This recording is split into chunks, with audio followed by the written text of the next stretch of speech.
I pledge allegiance to the flag of the United to the United States of America, for which it stands, one nation, under God, indivisible, with liberty and justice for all.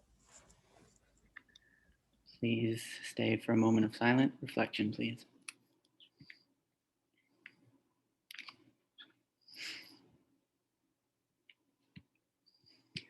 All right, before we begin roll call, I have a land acknowledgement to read on behalf of the Senate.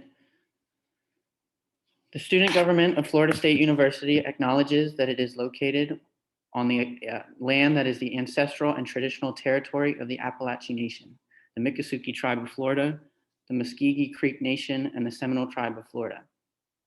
We pay respect to their elders past and present and extend that respect to their descendants and to all indigenous people. We recognize this land remains scarred by the histories and ongoing legacies of settler colonial violence, dispossession, and removal. In spite of all of this, and with tremendous resilience, these indigenous nations have remained deeply connected to this territory, to their families, to their communities, and to their cultural ways of life. We recognize the ongoing relationships of care that these indigenous nations maintain with this land and extend our gratitude as we live and work as humble and respectful guests upon their territory. We encourage all to learn about and educate others on the contemporary work of the indigenous nations whose land we are on, and to endeavor to support indigenous sovereignty in all the ways that we can. Now, will the pro tempore Wang please call roll? All right, you guys, I'm gonna call you guys 3 at a time. When you hear your name, just press the raise hand function on Zoom. Senators Murcia, Flashman, and Tackett.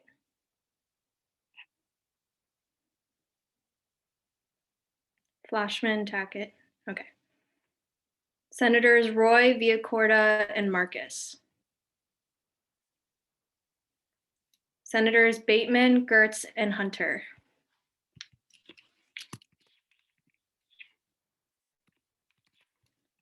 Senators Little, Bergen, and Rudolph.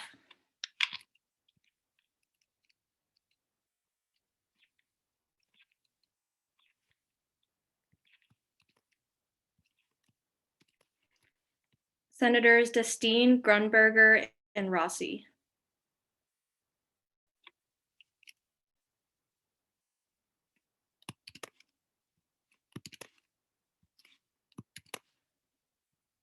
Senators Mouget, Shaler, and Prescia.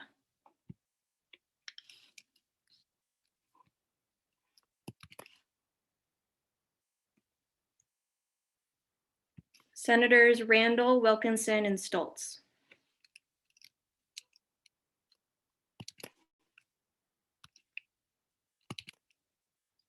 Senators Arute, England, and Nasworthy.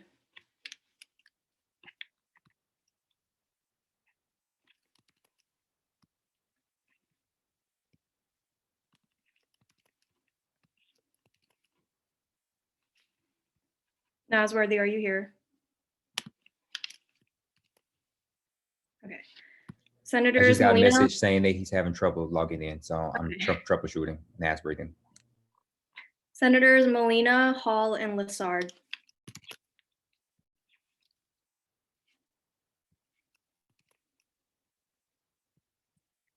Senators Duperrier, Shanahan, and Rodriguez.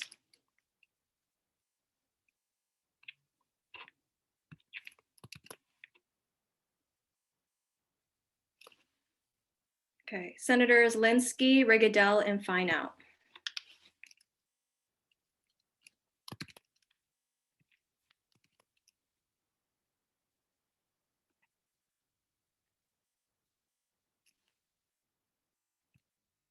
Senators Soto, Lewis, and Ramos.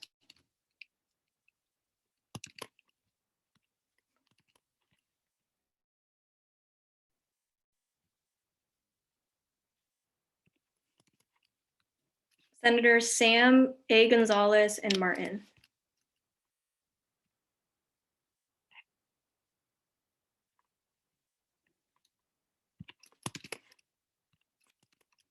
Senators Gabadaj, Reed, and Moore.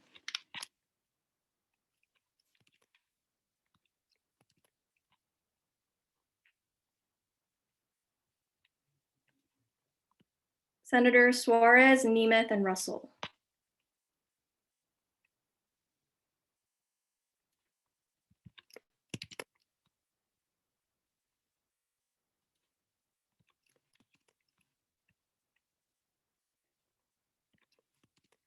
Senators Hitchcock, Melian, and Murray.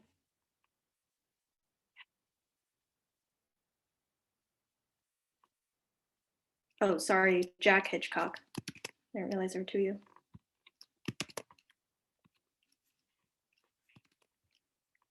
Senators West, Rivera, and Tharp.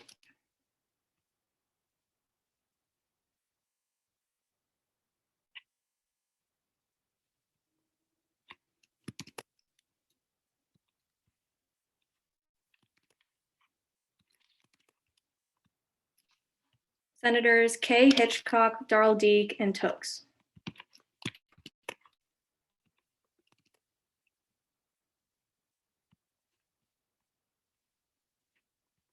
Senators Ross, Bull, and Kalink.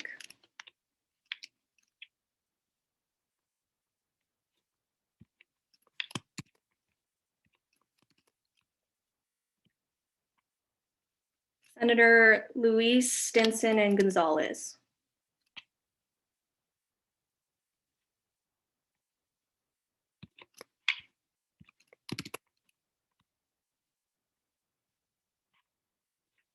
And then last but not least, Senator Rudd.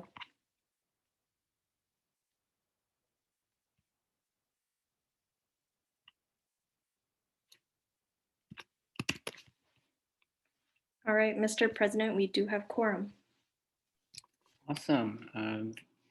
Quorum is verified. Corrections and approval of the journal. Is there a motion to approve the journal from December 2nd, 2020? Senator Roy, Motion to approve the journal. is there a second? Senator Kalink, So seconded. the journal is approved from December 2nd. Student and non-budgeted RSO comments. Are there any students wishing to make a comment to the Senate? If you're here as a student, just raise your hand and I'll unmute you. Point. Senator Nasworthy. Sorry, I was just having trouble getting to the meeting, so I just got into it a few minutes ago, and I just want to make sure I'm on the attendance. Okay, thank you. All right. All right. Are there any student and non-budgeted RSO comments at this time? Seeing none, we'll move into special introductions and announcements. Please welcome Vice President of Student Affairs, Dr. Hecht.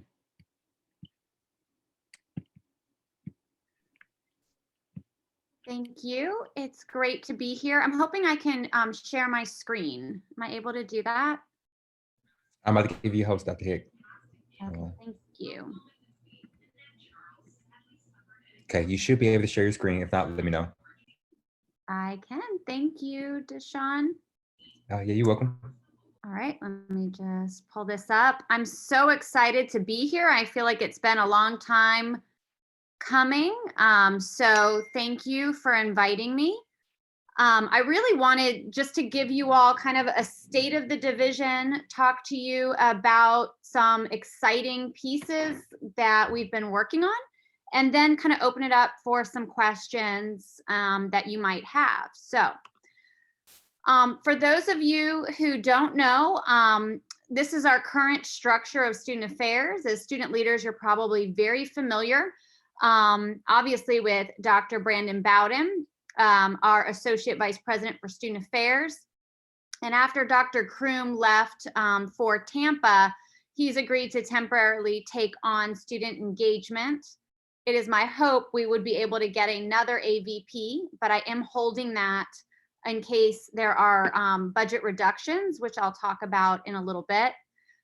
You should know our Dean of Students and Associate VP Angela Chong, who leads our wellness. Myrna Hoover, our Director of the Career Center, and I also have a finance officer as well as a fundraiser. I'm excited to introduce to you 3 staff additions that we've made at the director level. Deontay Brown, our Director of Care and Assistant Dean for Undergraduate Studies. He has joined us from Clemson University. He is also a Florida State graduate. He started, gosh, he's been here almost 2 weeks now, so I would encourage you to reach out to Deontay. He's very excited to get to know students. As you can imagine, this is a strange time to be transitioning in a new role. Dr. Sierra Turner is joining us from Montevallo University in Alabama. Dr. Turner is our inaugural Director of Student Equity and Inclusion. And I'll talk a little bit more about the creation of that office. And finally, Dr. Felicia Williams will be joining us January 19th as our Director of Student Engagement. Most recently, she would be the new Dr. Danielle Acosta, and she will be hiring some team under her. And she is most recently joining us from FAMU. So you will be seeing a lot of these leaders, and I'm very excited. They're on our team. I do want to talk to you about our strategic plan. Really big picture. I don't want to get into a lot of the details, but it's really shaping everything that we do. It's a very fluid document. It's flexible because things change quickly, as we've seen in the pandemic. But our first goal, I always say it's D&I, diversity and inclusion, to include and value all people in support of an equitable and just campus community. Our next focus area is to develop students through experiences that lead to lifelong learning, to develop a culture of wellness through supporting a thriving community, and then shape the campus environment through supporting operational excellence and making sure we have organizational health. Since March of last year, we've been spending a lot of our time, as you can imagine, on COVID-19 response. We've developed the Back to Student Life Guide, which is really shaping our events and programs and services. Virtual FSU, which still has to this day our online programs and now some of our in-person events that we are trying to bring together. And I'm very optimistic that in the coming months, we will be able to hold more in-person events safely, and we'll start seeing less restrictions.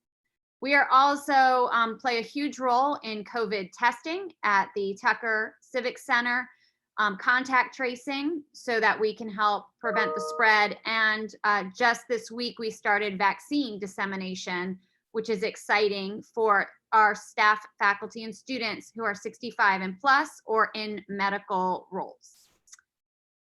I do want to talk about health and wellness.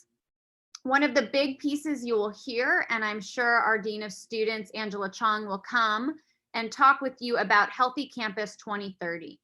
And to sum it up, it's basically, what do we want Florida State University to look like in terms of the health and wellness of students in 2030? And so the focus areas that a group of students, faculty, and staff from across campus identified was to focus on mental health, the infrastructure that we need to support healthy students, faculty, and staff, creating social wellness, physical wellness, and then alcohol, other drugs, and nutrition. One of the biggest progress this group has had, there was a Healthy Campus 2020, and they made significant headway in terms of tobacco prevention. Alcohol slightly went down. And so we're going to continue to push to make positive movement in this area. If there's anyone interested in being involved, you can contact me. I will connect you with the right people.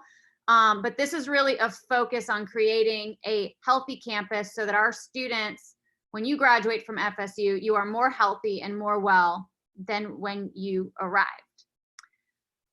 Mental health is a serious issue across this country. We've begun a 4-year staffing plan in 2017 when I arrived as vice president. When we end this plan this summer, we will have added 23 additional mental health counselors, more than doubling the size. We still have weights that we need to work on, but I'm pleased that we've committed this money, which has been over millions of dollars, to hire and recruit this team. And we've improved the ratio. Another piece that we are working on that's very important is recovery community. We know that we are seeing more and more students graduate from high school that are in recovery from alcohol, drug, or other addiction. And so we are launching a recovery community so that students can live at Florida State, can be socially active, and maintain their sobriety. We've been pursuing grants to really fund this element. Right now, we're looking for more of a lounge space, but eventually the vision could be select housing or living learning communities and so on to help this group of students maintain and stay healthy while they're at Florida State. I know this group has heard so much about the new union. I promise it is coming. And as evidence, I want to show you this. If you're not on campus and haven't seen, these are the pictures. It is coming up off the ground. This is the loading dock. Not really an exciting picture for you all, but you will see our ballroom, which will be the largest on campus. It will have the ability to split into 3 smaller events or event space or 1 very large. The bookstore, spirit shop will be located on the ground floor as well, and that will be in the union. You can see this is the basement level where the grill, kitchen, bar, pub is planned for that basement level. That will include, you can see the bowling alley is going to be down there, art center, Club Down Under is on the opposite side. So where we would be standing if we were taking this picture. So the ground floor, bottom level will truly be an entertainment hub for our students. Really exciting and much needed. And when it opens in fall of 2021, I can say, I'm sure we will all need some socializing in person. This is a picture of the ballroom to give you a sense of the grand scale of what is going to be built. You can see it coming together. I did not get any pictures of the Senate chambers, but those remain what we have fondly called the fishbowl, which will be an all glass enclosed meeting space for Senate. And it will allow a lot of students that maybe aren't involved to see involved students and hopefully realize it's not that scary to get involved, join a student organization, get involved in SGA. So this is really exciting. It's been a long time coming. And we've been really pleased that despite the pandemic, we've seen some progress here. An exciting piece that I think you might be interested is our work with the Seminole Tribe of Florida. We are creating a gorgeous new student union that I think will change student life at FSU. It will become the living room of campus. Whether you're an involved student like yourselves or not involved, you will be here, you will be using the union, even if it's just to grab lunch. And what we'd like to do with some of the wall space, in particular, when you walk into the atrium, it has very large, high ceilings. We are commissioning a piece of art by a Seminole Tribe of Florida artist that we will purchase that will represent the history and culture of the Seminole Tribe of Florida and what they like to express if you think of a museum-like quality piece. And then the other partnership is throughout the union or in particular places within the union, we are going to work with the Seminole Tribe of Florida on the appropriate display of museum pieces that can be on loan from the Atatiki Museum that the Seminole Tribe of Florida runs, or from Florida State University's collection, which we have quite a bit that is in storage and many that would like to see it displayed so that passively or on purpose, many of us can educate ourselves on the Seminole Tribe of Florida. If we can't get down to the Atatiki Museum, we'll have the opportunity to get a taste of what is displayed there. I think this is one step that the university can take to appropriately celebrate the Seminole Tribe of Florida and work with the tribe. I know some of you have gone down and we hope to continue that relationship. I followed up yesterday with our point person with the tribe, and they are still working on giving us the language they would like us to use for land acknowledgement. So like you all, the Division of Student Affairs has some language we've been using, but if we get corrected or different language, we will adapt to that. Unfortunately, the tribe has been negatively impacted by COVID, and many of their senior leaders have been suffering. So things have slowed down a little bit there. And so hopefully with the vaccinations occurring, we can start to see a more positive turn. Other efforts as we think of how to make FSU a more inclusive campus community, we have launched the Office of Student Equity and Inclusion that Dr. Sierra Turner will be leading. And the purpose of this office, I really sum it up to say that no student should graduate Florida State University without exploring the idea of what inclusivity means. What does it mean to be an inclusive campus, an inclusive leader? And how do we support all of our students and engage in productive dialogue? I'm very excited to see what Dr. Turner builds, and we have some resources pulled for her so that she can be successful. We've also implemented some student life task forces, which have really proven to be an opportunity for students to engage and have conversations. I've asked them to focus on things in student affairs or student life, but on occasion it has gone into academic affairs or other areas, which I then advocate for on their behalf. So currently, the Jewish Student Life Task Force have made their recommendations to me this past fall, and I've accepted those. They've also offered to stay on and help implement those recommendations, and we welcome that.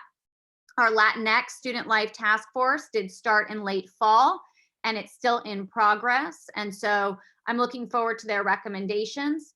And each group has really approached this a little differently, and I think that's fine because the community needs are different.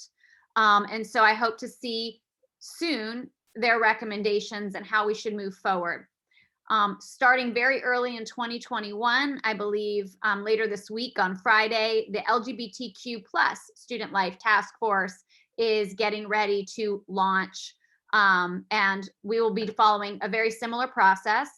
In the queue, we also have our Black Student Life Task Force that has been requested, and an Asian American Student Life Task Force. We know there are other groups. I would encourage you to email Dr. Brandon Bowden if there is a group that needs to be heard. It may not, you may not desire an entire task force. Maybe it's more of a focus group conversation, but we welcome that, and we welcome the opportunity to really hear where we can do better. We have launched our all gender housing this spring. We only have, there are 3 students taking advantage of that. We are advertising it once we get our new incoming class as part of that. And we are working with students to better place it on the website, where it will be when you get your admissions material, and so on. The majority of our on-campus students are first year. So we will be focusing on our newly admitted students so that they know that this is an option. It's very important to us that it is not just one building where the all gender housing is. It will be spread out, so it will be at multiple price points as well. And so we will continue to improve as we hear and learn more about this process. And I've launched, after the murder of George Floyd, a division-wide staff-focused D&I task force. And that's really for the staff and student affairs. And the first one is recruiting and retaining our staff of color. How can we do better and do more so that our staff resembles and looks like our students? And so I hope you can see we are working towards that, and identifying ways in which we need to improve. We're working on professional development and training for our staff, as well as department and supervisor accountability. And then finally, we are launching January of 2022, a national diversity, equity, and inclusion conference at Florida State University that will highlight our faculty research, our staff programs, and faculty from across the country. We hope to have that conference and our wonderful new union, inviting staff, faculty from across the country to present and to learn. It will, one, serve as a great education tool for all of us. It will highlight our incredible faculty and staff, and it will help us recruit some more talent to Tallahassee. So really excited. Our team is excited about those, and I hope you will start to see some of the fruits of all that labor.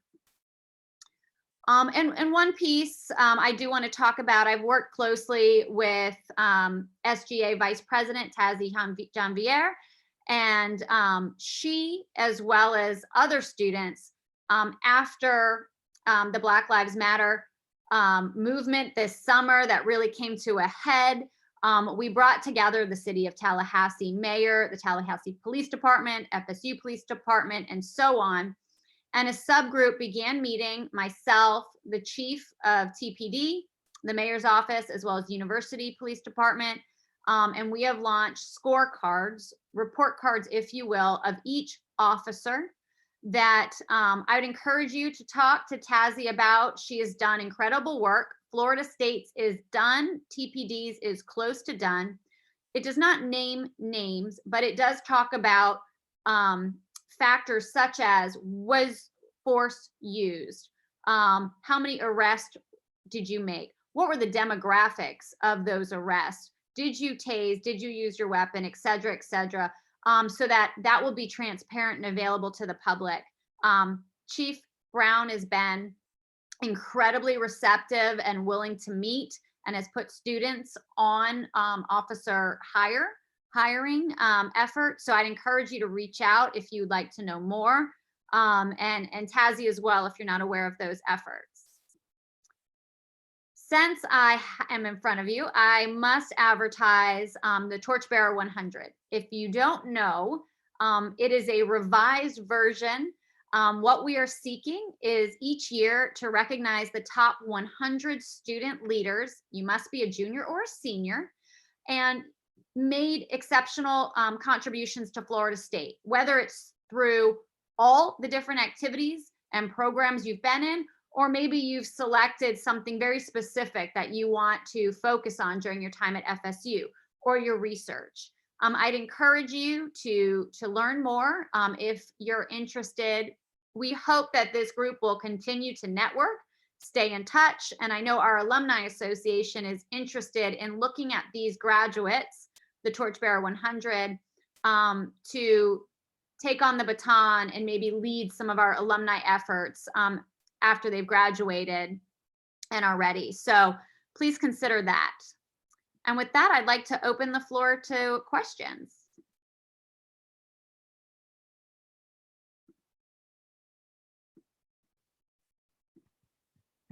Senator Soto, or actually I'll have Dr. Heck just call on y'all. Okay. Go ahead. No, it would be helpful if you did, actually, Alex. All right, Senator Soto. Yeah, can you explain further as to what the all gender inclusive housing is and like how that's working? Sure. I will do my best. Right now, there is not a lot of policy written down. What we are doing is we've asked our students who are interested to have a one-on-one conversation. It's not sustainable right now.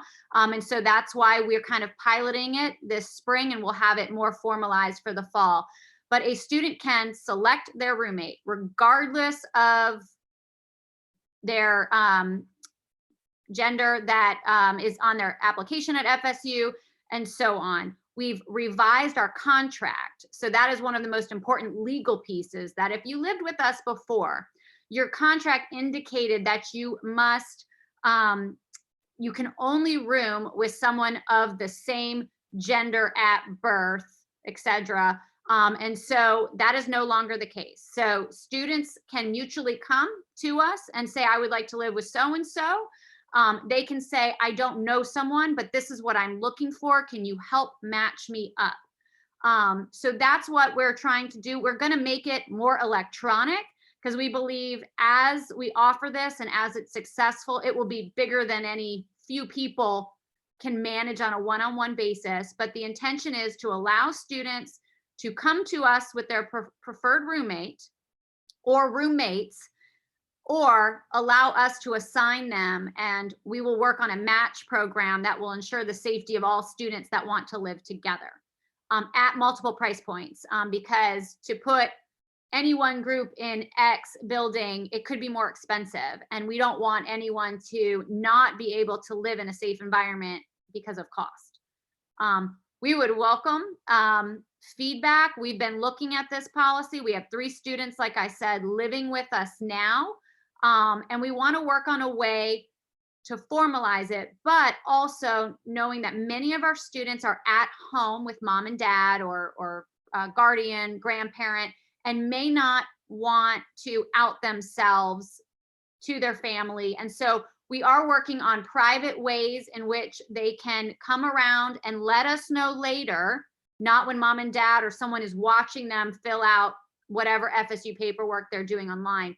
So we want to make sure that it's flexible and not locked in, because we understand some students may feel pressure to live here or live there or talk about a certain kind of living they want and don't want mom and dad necessarily to know.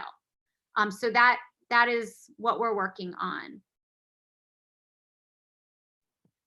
Senator Darl-Leak.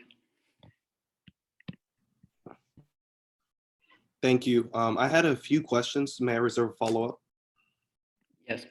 All right. So first question I want to start off with was, you brought up the union and the new union building. Is there an actual tentative date for when it'll finally be constructed and finally able to, be used by the students? Because I've driven by it a couple times and it looks a lot better than it did a few months ago, but it still has work to go.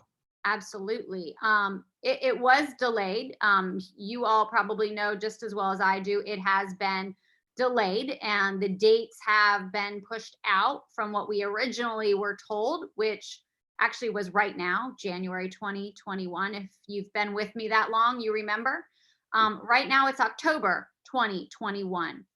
If it is not available or significant portions aren't available October 2021, there are financial penalties that will accrue in November with a final, it must be done December 2021.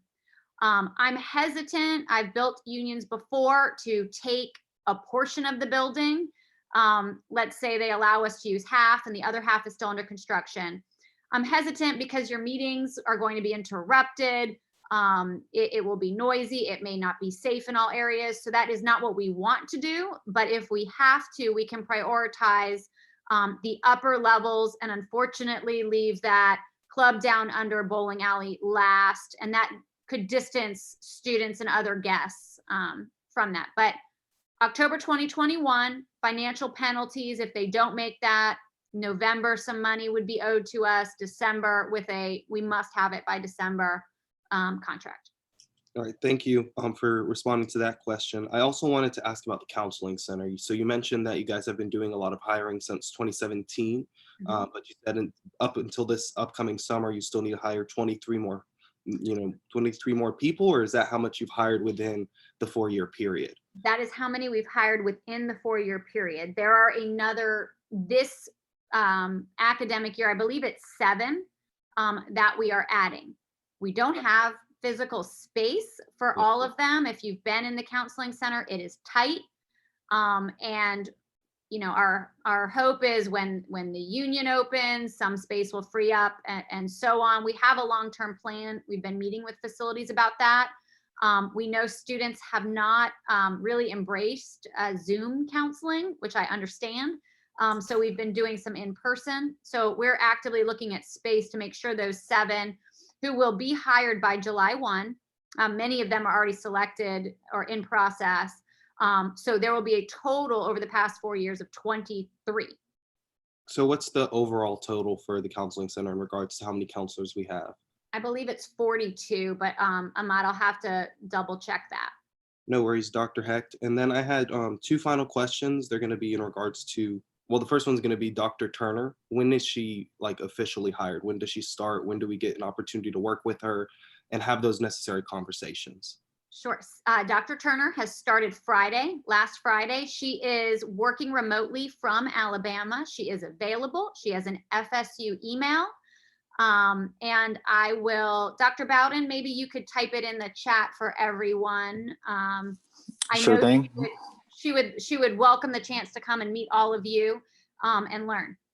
And then my final question was, I saw that you mentioned these multiple task forces that are helping with different identities in student life. And for me being an Arab and Muslim student on this campus, we don't receive much support. We don't receive much of that same, I guess, initiative from the administration to support us and ensure we have, the opportunities that are necessary for us to feel safe, because there has been this rise in Islamophobia and anti-Arab racism towards Arab students and Muslim students on campus.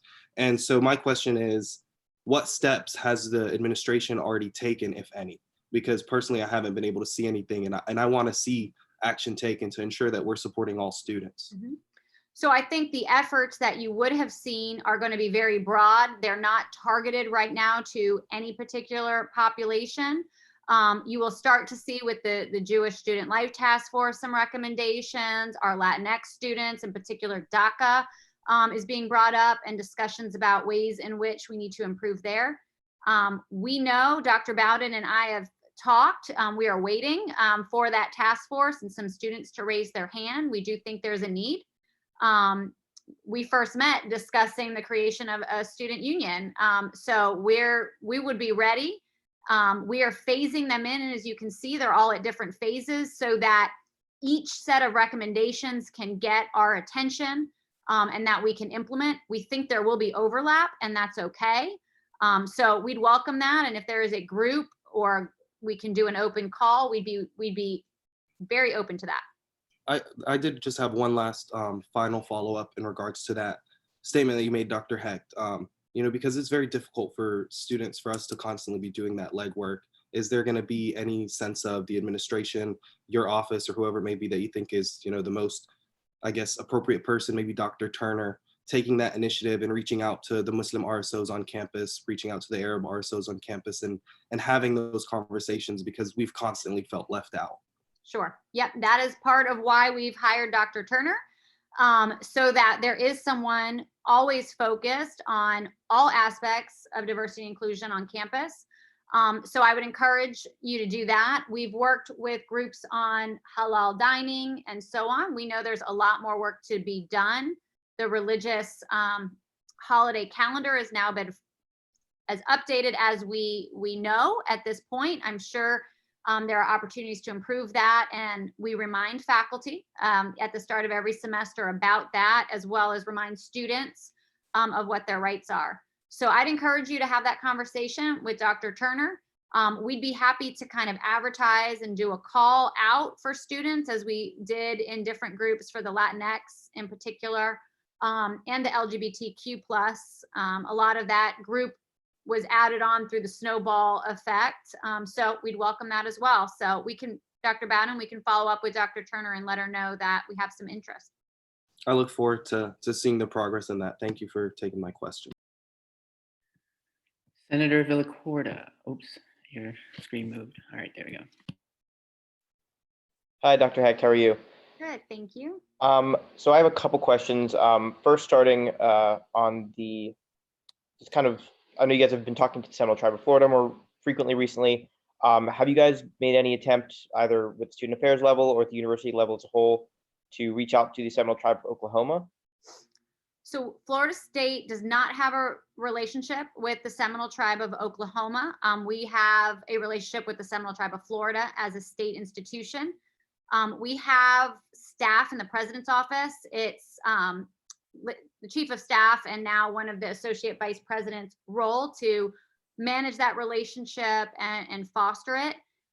We know that the Seminole Tribe of Oklahoma is not interested in the kind of relationship we have with the Seminole Tribe of Florida.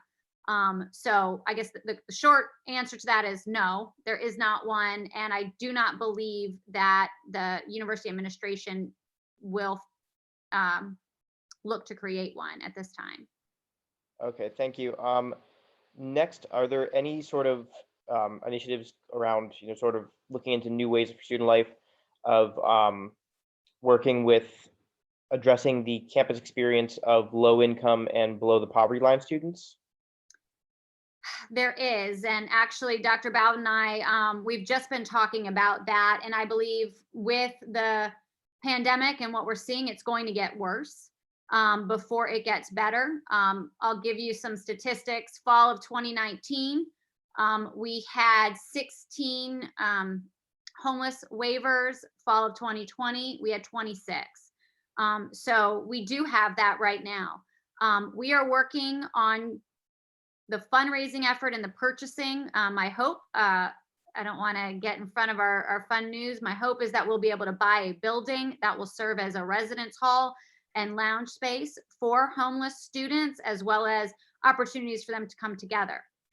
We know that the new legislation from the federal government and state allows some of our students to be eligible for SNAP. We are working to individually contact those students and make sure that they know what they have access to, as well as working, of course, on the basic things that you probably already know: scholarship dollars, our food pantry, and so on. So I think the biggest and most innovative pieces are going to be our ability to purchase this piece of property that Dr. Bowden and I have had our eye on, and find some donors to really foster a space that will work as somewhat a bed and breakfast, and for those students that find themselves homeless for shorter periods of time, to students that know that they will be homeless for a semester. We have tried to work that out with our on-campus housing, and the structure, it just has not worked out. And those buildings are so large, and we would prefer not to keep all those students together on one floor. So I think this could be a really creative opportunity, and we have some donors that have a heart for this kind of work that we are working to groom. So I think some of those are the biggest pieces. We're hopeful that when the legislature is in session, that they will remember those pieces, and that many of our state residents and other students are financially struggling, and we don't want our students to withdraw or not come to Florida State or another higher ed entity because of cost. So That's very good to hear. Next, I had a question about the FSUPD scorecards, just as a little bit point of clarification. So the scorecards don't actually have the officers' names on them? they have the officer's number on Okay, them. so they'll you- have the badge number and stuff like that. correct. Okay. Do you know that if the FSU Police Department is conducting any sort of general review of their officers, given the recent kind of revelations of deep white nationalist and very subversive radical infiltration into law enforcement agencies around the country? So Chief Brown and I have not talked about that in particular. We have discussed police brutality, police bias. We haven't gone so far as what you're talking about is the infiltration of military and police by particularly white nationalists. They are doing training. It is a fairly diverse police force. We can always improve. I'd encourage you to bring Chief Brown here if that's an area of interest. She is very receptive. I think she's doing some good work.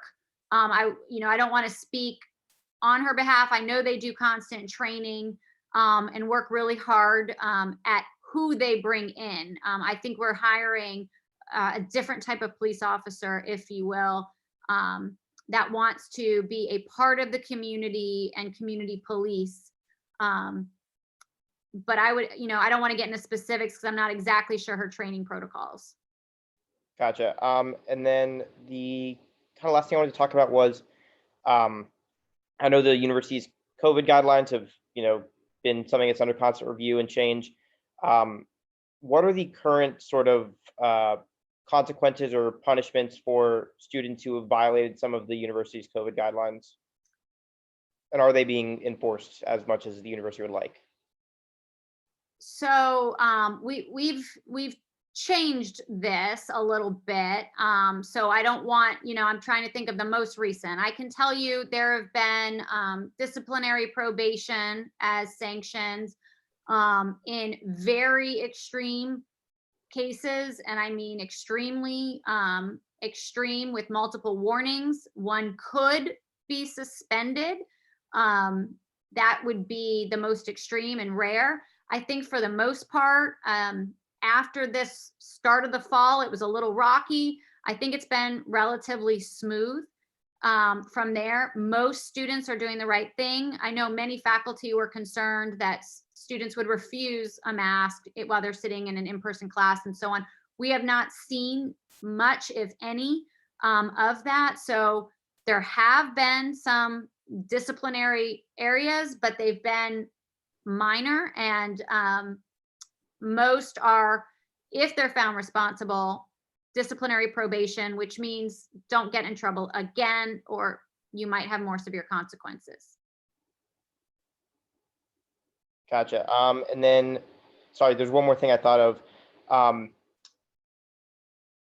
I know there were some RSOs, I believe one, maybe two, whose parent organizations had either financially or spiritually, I guess, supported the riots at the Capitol, namely Turning Point USA, which has a student chapter here. Their national organization had funded travel to those riots. Is there anything being done to look into the organization and their place on campus, and whether or not that remains something that the university needs? We have not started that investigation yet. I think that's a good point. Has not been brought up. The university has been, the discussions I've been a part of have been in preparation for the planned protests this weekend and into January 20th at the Florida Capitol.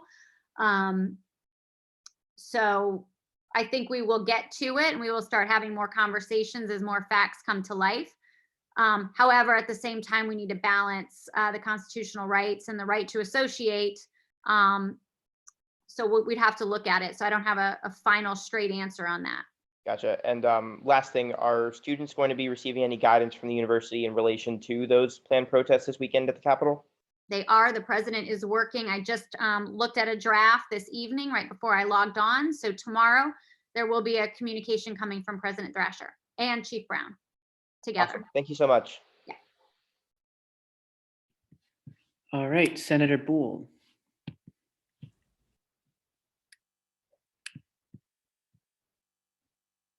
Oh, did I not click it? All right, there we go. I messed it up, sorry.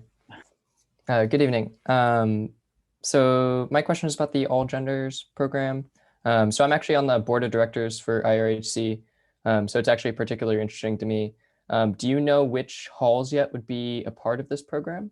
All halls would be a All part halls. of that So program. anyone could request any roommate, regardless of their birth certificate. Yes. Okay, thank you so much. Senator Nasworthy. Hi, Dr. Hecht. How are you doing today? Good. So I was just wondering in regards to the work that you and your staff have done with TPD and FSUPD.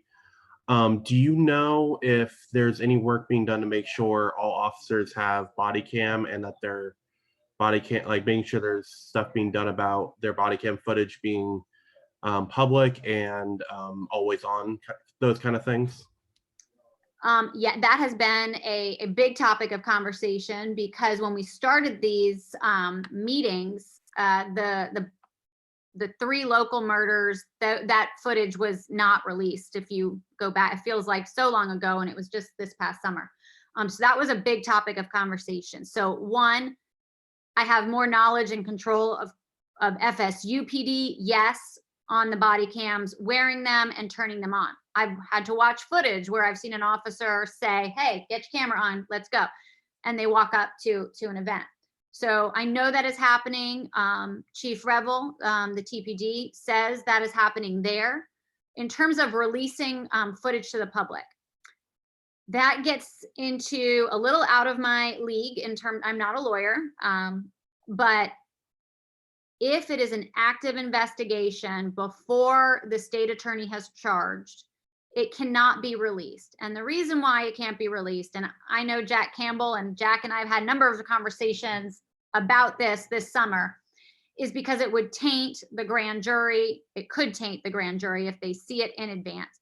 Once charges are moved forward or not, the footage can be released. It took a tremendous amount of time this summer because the grand jury was not meeting because of COVID. It always takes a little bit of time, but it was much longer. So the footage in an incident that you might be interested in seeing could be under that kind of, it could be evidence and it can't be released yet. We've used body cam footage when an incident has happened and a student may have a different recollection of what happened with an officer. And we've been able to pull up that footage with the student to sometimes correct or for the chief or others to watch and see if anything inappropriate or incorrect happens. So they are using them, and the university does view them when we need to. Senator Nasworthy, do you have another question? Okay, all right. Senator Randall. Thank you, Mr. President. Welcome, Dr. Heck. Great to have you here. I have two very quick questions for you. In the coming days, the Senate committees will be looking at resolutions condemning the violence at the Capitol. And as part of that, one of the recommendations we're making is asking for increased security in the days leading up to and following the inauguration. Just in the brief interlude, you said there's an email going out. Could you talk about potentially increased security measures that may be happening in the next week? Sure. There are increased security measures happening both on campus. If you don't mind, I'll pull up the draft so I don't misspeak. But starting this Sunday, there will be increased police presence on and around campus. Our chief of police have met with FBI today. And we are not we, of course, I'm not, but she is constantly meeting with the FBI, other intelligence agencies to gather intel. We are aware of a variety of protests, from free speech to gun activism to a group similar to what we saw in DC on January 6th. It's quite a range. We have put out feelers to see if we have any students involved, and not to tell them not to go, but be extra vigilant. There is also an MLK parade on Monday at Cascades, and if folks are traveling there or in a large group, just to be vigilant. At this time, we have no reason to believe there will be violence. If you don't have FSU alerts, get it, because if there is a change, that would be the quickest way. We are not canceling classes. We believe on the 20th, because we believe the safest place for students would be on our campus and in our buildings. And that's coming from our chief and our president, as well as the provost. And the city's emergency operation management team, where they are watching cameras all over the city and they're connected to all sorts of law enforcement and first responders, will be activated on Sunday. So we are prepared, but we have no indication as of this afternoon that there will be violence. There will be protests and free speech, but violence or storming of buildings, etc., we have no evidence that that is supposed to or planned to happen. But we will be ready should it. Thank you. There's at least 20 senators alongside myself that really appreciate that specifically. The next question, and I'm not sure you'll be able to answer this, but maybe you can point me to someone who may. We have a few graduate students who are serving here in the Student Senate, and an ever-growing majority, thankfully. And I was wondering, if you could talk a little bit about some of the PPE measures and COVID-19 measures that you may have heard of, maybe on the academic affairs side, for our faculty, and specifically, in my opinion, our graduate students, GAs and TAs. Sure. So you're talking about if they're teaching in-person courses? Yeah, okay. Or even if they are an essential function and they need to, they're a GA working in an office. Okay. So currently we are still under the single offices, social distance. wiping down things, masks when you're indoors. We are encouraging people to use Zoom instead of holding meetings if a meeting is necessary, to do so in a larger room than needed so that everyone can be distanced. It's a lot of the same protocols that we saw in the fall. As we see the vaccinations, currently the governor's executive order only allows us to vaccinate 65 and plus and healthcare workers.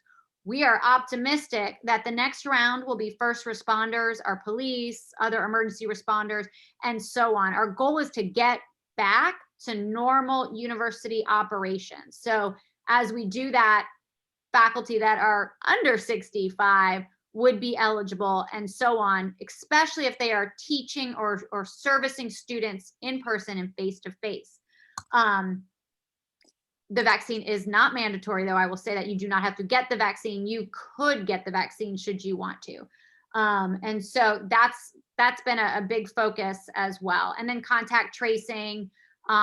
If you're teaching a course or you've been in contact with a student, if you get called, please pick up and please participate. You're not in trouble. There's no conduct. We just want to know who we should ask to tighten up, maybe not go to class, maybe not do X, Y, and Z if you had close contact with that person. No mask, closer than 6 feet, more than 15 minutes is the rule there. So. Just to follow up to that, specifically about providing them with materials, are they provided with face masks? Is there hand sanitizer readily available in every single classroom and office where our graduate students may be working? There should be, and if there's not, why don't you email me because I'll get you connected. There's a central place that any department can go. We've mass purchased. We have masks. Every student, faculty, and staff had them delivered in the fall. We're doing that again, and we can continue to do that. There should be hand sanitizer in every classroom, as well as the Lysol wipes. It's not the Lysol brand, but there should be wipes. If there's not, there's a number to call and contact. The rooms are not cleaned immediately after each class. They are not, because we wouldn't be able to get to all of them quickly enough. So we are encouraging people to wipe down your own seat, wipe down what you're touching if it's a screen, and so on, and be proactive there because you don't know who was there before you and whether they wiped it down when they left. Excellent. Thank you, Dr. Heck. My last quick question, are graduate students eligible to be nominated for Torchbearer 100, or is that a separate program? They are eligible, as well as alumni. And if we're seeing a great desire, we can look at creating a separate individual program as we're seeing a growth in our graduate students. Thank you, ma'am. Yeah. Senator Hunter. Hi, Dr. Hecht. I am not sure if you'll be able to answer this question like Senator Randall said prior to me, but housing opportunities for homeless students sounds like a great idea and a great effort for the university. But when you were speaking of the possibility of housing for homeless students in a new property, I think it's important to know that no one in the Tallahassee community will be displaced in trying to ensure more housing for university students. So I was wondering if you and your staff have taken into consideration the possibilities of gentrification that could occur from expanding FSU into the Tallahassee community even more, or if it would be even, or if the expansion would even be into the community. And if you have someone looking into the effects of that expansion and what specifically they're looking at when buying this property. I think those are great questions. The building that we have our eye on is office space that is vacant. And so no, we would not be displacing anyone. In fact, we'd be rezoning it. It is close within walking distance of FSU's campus. And so no one would be displaced. I think that's a great question because we're very landlocked, as you know, and we are a small footprint when you compare us to other campuses. So we need to be really strategic about what we do and how we do it. And also, utilize new opportunities like the Gateway Project, which, if you're familiar with, is a more beautiful drive from the Tallahassee Airport to Florida State University. We have a lot of land out there, and there's a lot of opportunity out in the Innovation Park to look at expanding where you would not be displacing people. You would be using kind of a new section of Florida State. So that a lot of what we will be doing in terms of Sally Hall is the next on my list in terms of an improvement. We hope to build a replacement and then take Sally down. That would be on the, I forget the area of campus near the med school and psych building. That's one of the less attractive areas of campus. We'd like to put, very similar to an Azalea Magnolia there, take down Sally, and then that land could be used for something else. So that's kind of our plan. We really aren't pushing out into the community at all, but I will say there are a lot of apartment complexes that feel that college student housing is the place to be. We are the second most overbuilt college housing market in the country.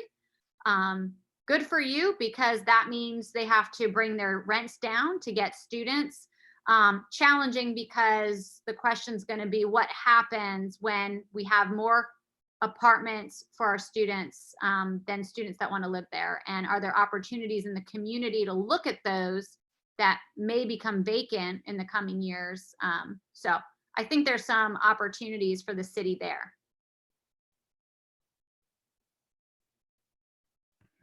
Senator Lazard. Hi, Dr. Hector. I hope you've had a lovely start to your semester. And I'm sorry if you've answered this already, but I might have missed it. The second wave of COVID vaccine, what group of people would be eligible for those?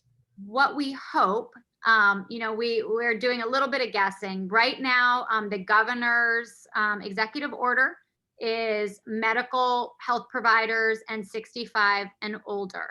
The next executive order, we think and hope, our kind of little birdies are telling us it might be first responders, and we'll get into kind of the operations of the institution. Who do we need to physically be in place and so on. So we're very hopeful that the next round, and there's an understanding that President-elect Biden's going to be, and now I believe Trump is going to be opening up more vaccines. So we're going to see a lot more vaccines. The problem isn't the distribution. We're ready to, our nurses are ready, our nursing students are ready. It's the amount of vaccine that we have. We only get so much each time. So the more we get, and we can't, of course, as a state institution, ignore that executive order. So, but it is moving relatively quickly, and we hope in a week or two, we'll be able to move to first responders. And then that 65 plus we think might come down, or then they might be looking at high risk status. If you have a primary care physician in Tallahassee that is not at the UHS, there are people in the community that are on lists with their doctors. And if your doctor feels that you need it for a medical purpose, there is opportunity, I've been told, there as well. So it is happening. It's very slow because there's just not enough vaccine for the demand right now. Thank you. All right, I think that's all for the questions. Thank you so much, Dr. Hecht. Thank you. Great to see you all. Email me if you think of anything later. I appreciate it. All right, before we move on, is there a motion to unlock the calendar?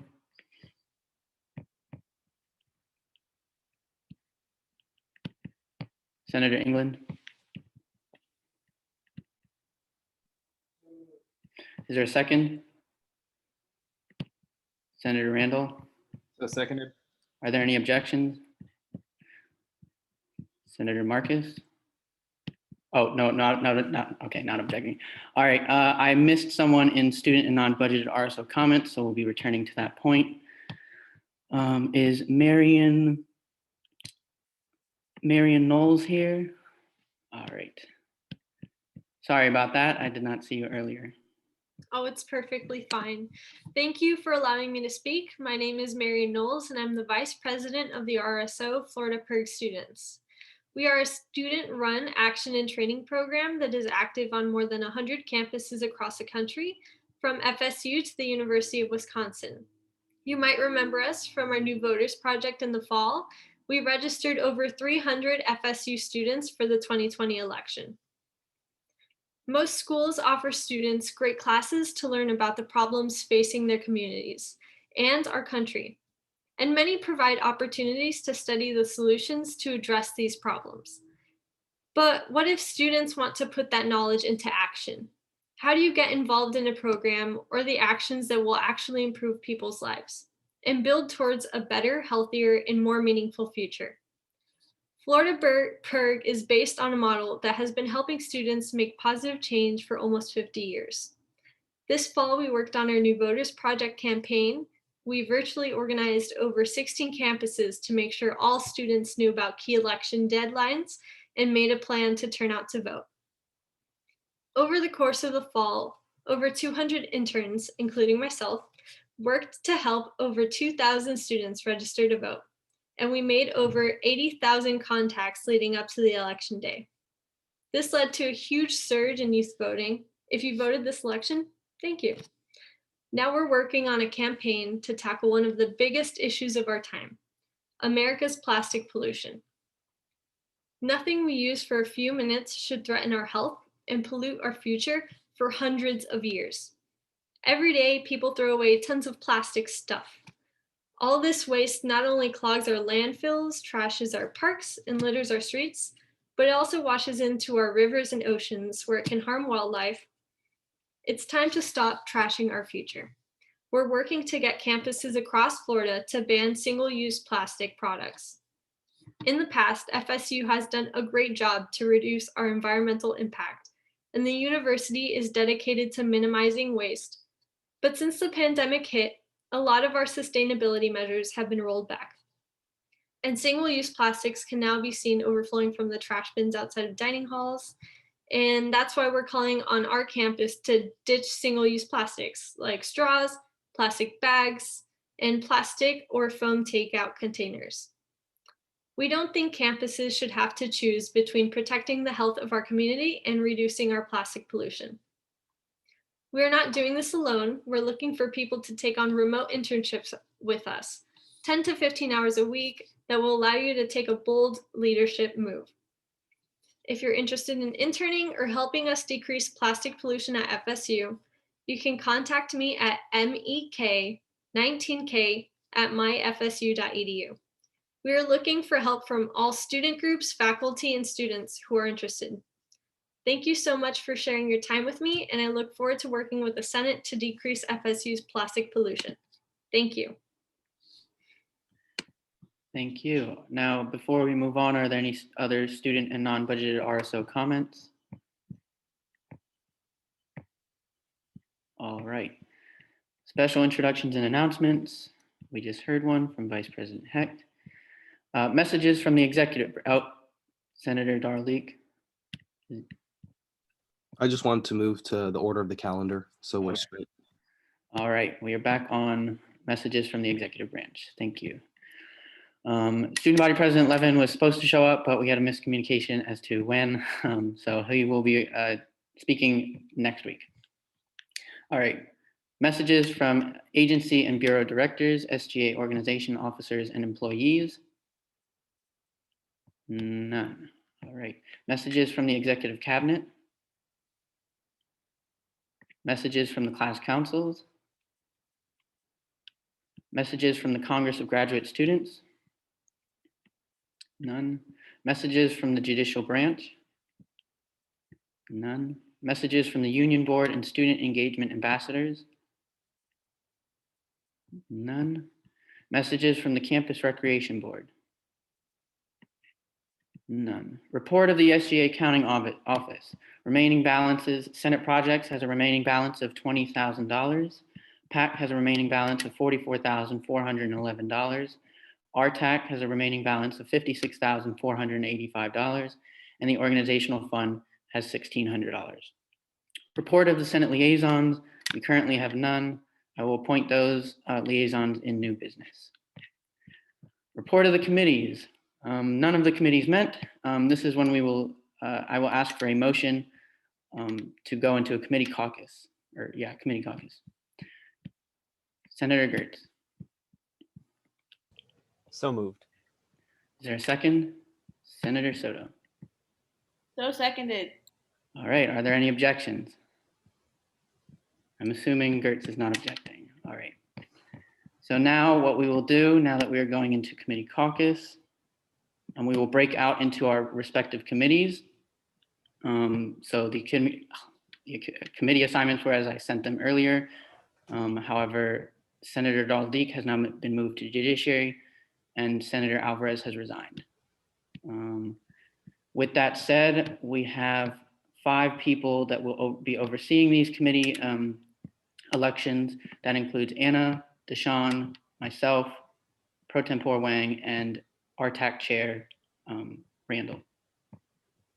So, all right, let's get this over with. All right, so I'm gonna drop, well, not me, but we'll start with Pro Tempore Wang. We'll drop a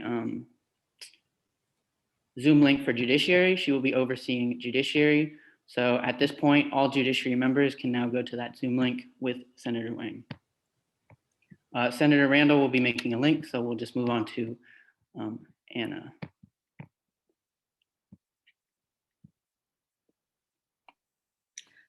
I'm making a link. Okay. And overseers, can y'all just explain the process to the committee members before y'all begin? Just like a gist of it. And then once you all are done, just come back to the original link.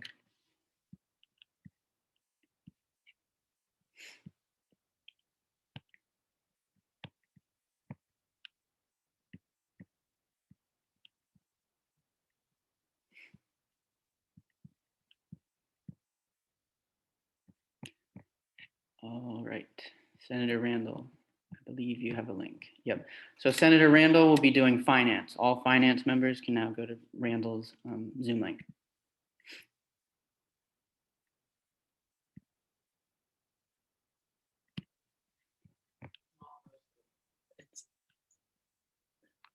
Oh, yeah. Senator Randall has to be made a host. Never mind.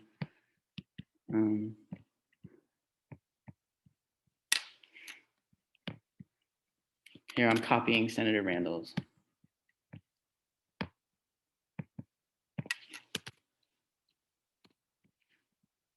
All finance members go to Randall.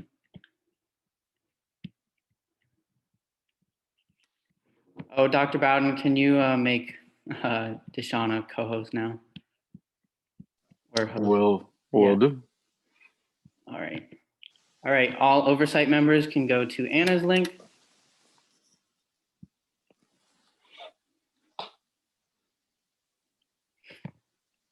It's just because breakout rooms wouldn't work for moving people and stuff. All right, I'll resend judiciaries.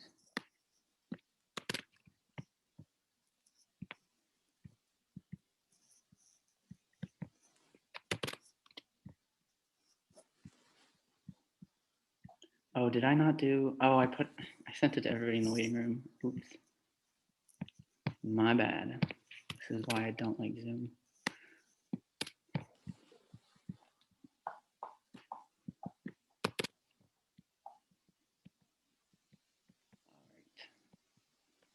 Here we go, finance. Y'all can go there now to the one that says Randall.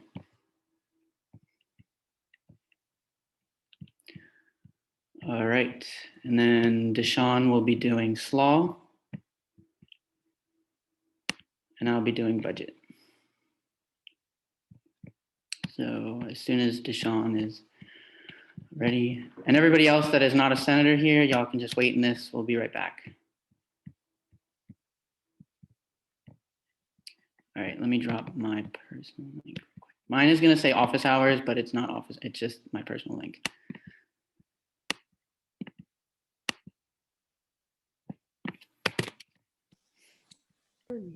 Alex, Senator Lazard has a question.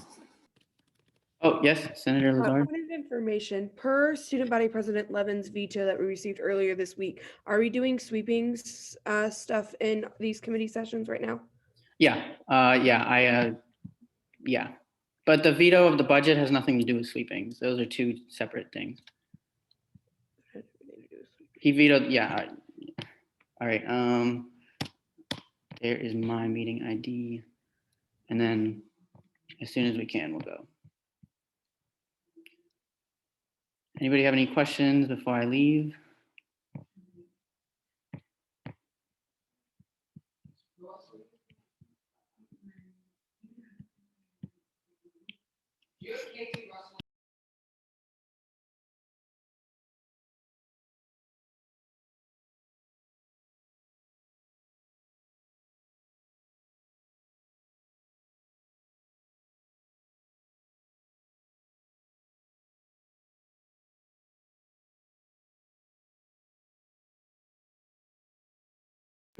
All right, I'm gonna head over.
I members who are returning, you came back a little too early. I'll drop the number in the chat for you all to go back in.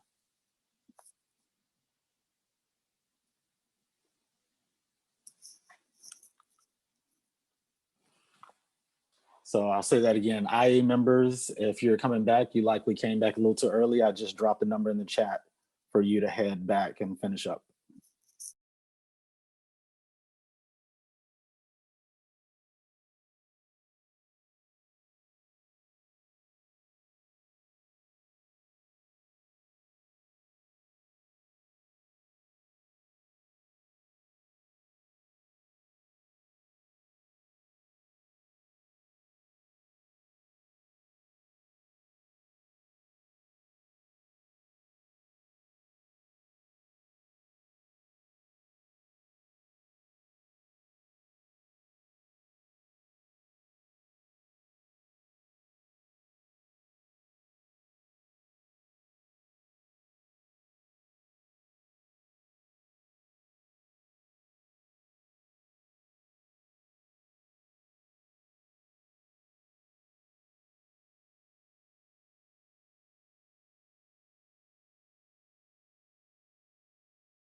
that have won. For finance, we have Chair Rudolph.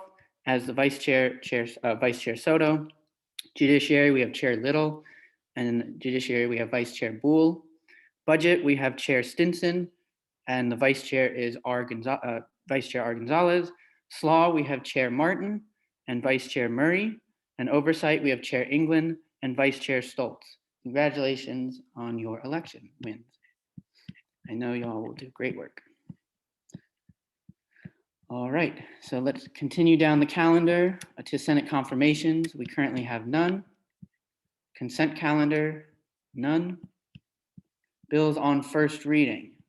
We have Bill 1, sponsored by Senator Ramos and Gertz as primary sponsors, and Villacorta, Rodriguez, Senator Villacorta, Rodriguez, Soto, Stoltz, Arut, Lassard, Precia, Murcia, Marcus, Flashman, Fineout, Nasworthy, Linsky, Tackett, Wang, and Roy, all as co-sponsors, for the purpose of creating Statute 211, enacting an SGA Indigenous Land Acknowledgement Act of 2020.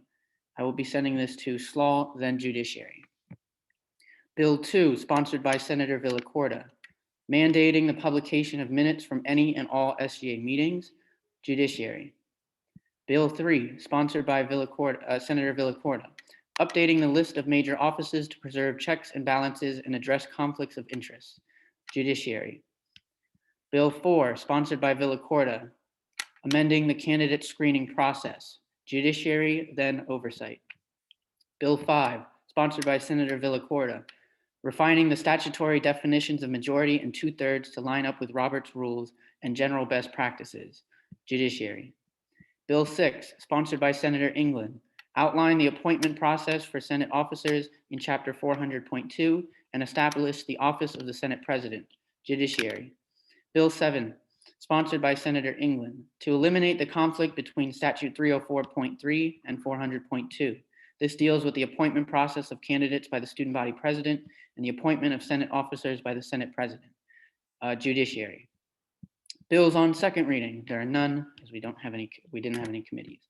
Constitutional amendments. Amendment 1, sponsored by Senator Villacorta, correcting the mathematics behind recall election petitions, Judiciary. Amendment 2, sponsored by Senator Villacorta, remove redundant language referring to the office of the student body treasurer in the student body constitution, Judiciary. Amendment 3, sponsored by Senator Villacorta, to make the student body president and student body vice president run separately, Judiciary. Amendment 4, sponsored by Senator Villacorta, to create a constitutional review commission to ensure periodic review and modernization of the student body constitution, Judiciary, then Rules and Calendar. Resolutions. Resolution 1, sponsored by Martin and Randall as primary sponsors and Senator Lewis and Grunberger as co-sponsors, recognizing the riot that took place at the United States Capitol, Slaw, then Rules. Resolution 2, sponsored by Senator Villacorta and Murcia. The 73rd Student Senate condemns these actions and the members of the executive branch who have participated in them and encourages all students to adhere to CDC guidelines and university guidelines to protect not only the student body, but the residents of Leon County from further spread of COVID-19 on campus and in the community. Rules and Calendar. Resolution 3, sponsored by Villacorta, amending Rule 10.17 in Senate Rules of Procedure, Rules and Calendar. Resolution 4, sponsored by Senator Villacorta, amending Senate structure and composition about who should run the meeting during the transition of Senate and vacancies. Judiciary, then Rules. Yeah, Judiciary, then Rules. Resolution 5, sponsored by Senator Villacorta, to clarify how to handle senators' absences from meetings, Rules and Calendar. Resolution 6, sponsored by Senator Villacorta. The Student Senate believes that the Florida State University Administration and Student Government Association must begin to reach out to other indigenous nations affiliated with the title of Seminole for their input and consent on the use of Seminole imagery and affiliation by the university. SLAW. And I understand there are resolutions to be put on the floor. Senator Darrell Deek. Yes, good evening, Senate. I move to add 3 separate resolutions, each deal with different topics, however, are equally important to the calendar for first reading. I will show those in 1 second. They're downloading right now. All right.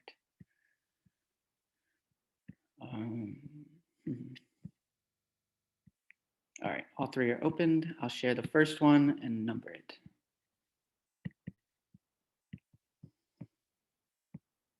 Oops. All right. Sorry. All right. 6 was the last one. So this one will be resolution 7. Yeah, 7. All right. And then let me. How do you, oh, okay. I'm just gonna, I don't know how to use this share screen stuff. So we'll move on to the next one.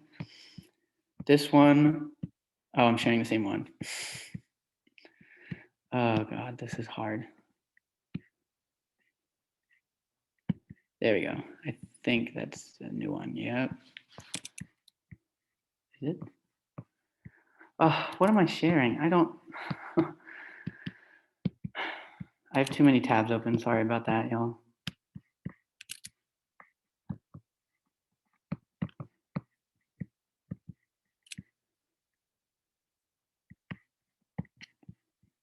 Oh, I keep sharing the same one. I'm so, okay. All right, this one, I got it now. All right, there we go. So this one will be resolution 8. Oh, and I have to send them to committee. My bad. I'll get to that once I number them.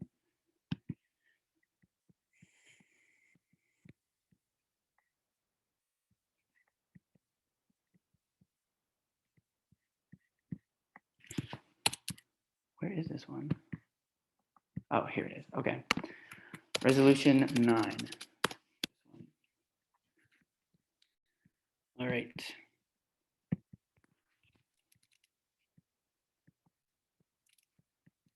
All right, resolution 7 will be sent to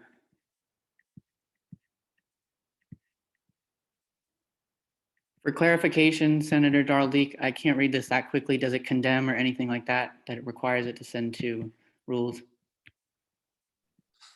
Is number 7 the one that has A&M in the title? Let me double check. No, BDS. That one, yeah, I would go to rules and calendar. I would. Okay. All right, so I will send that to SLAW, then rules.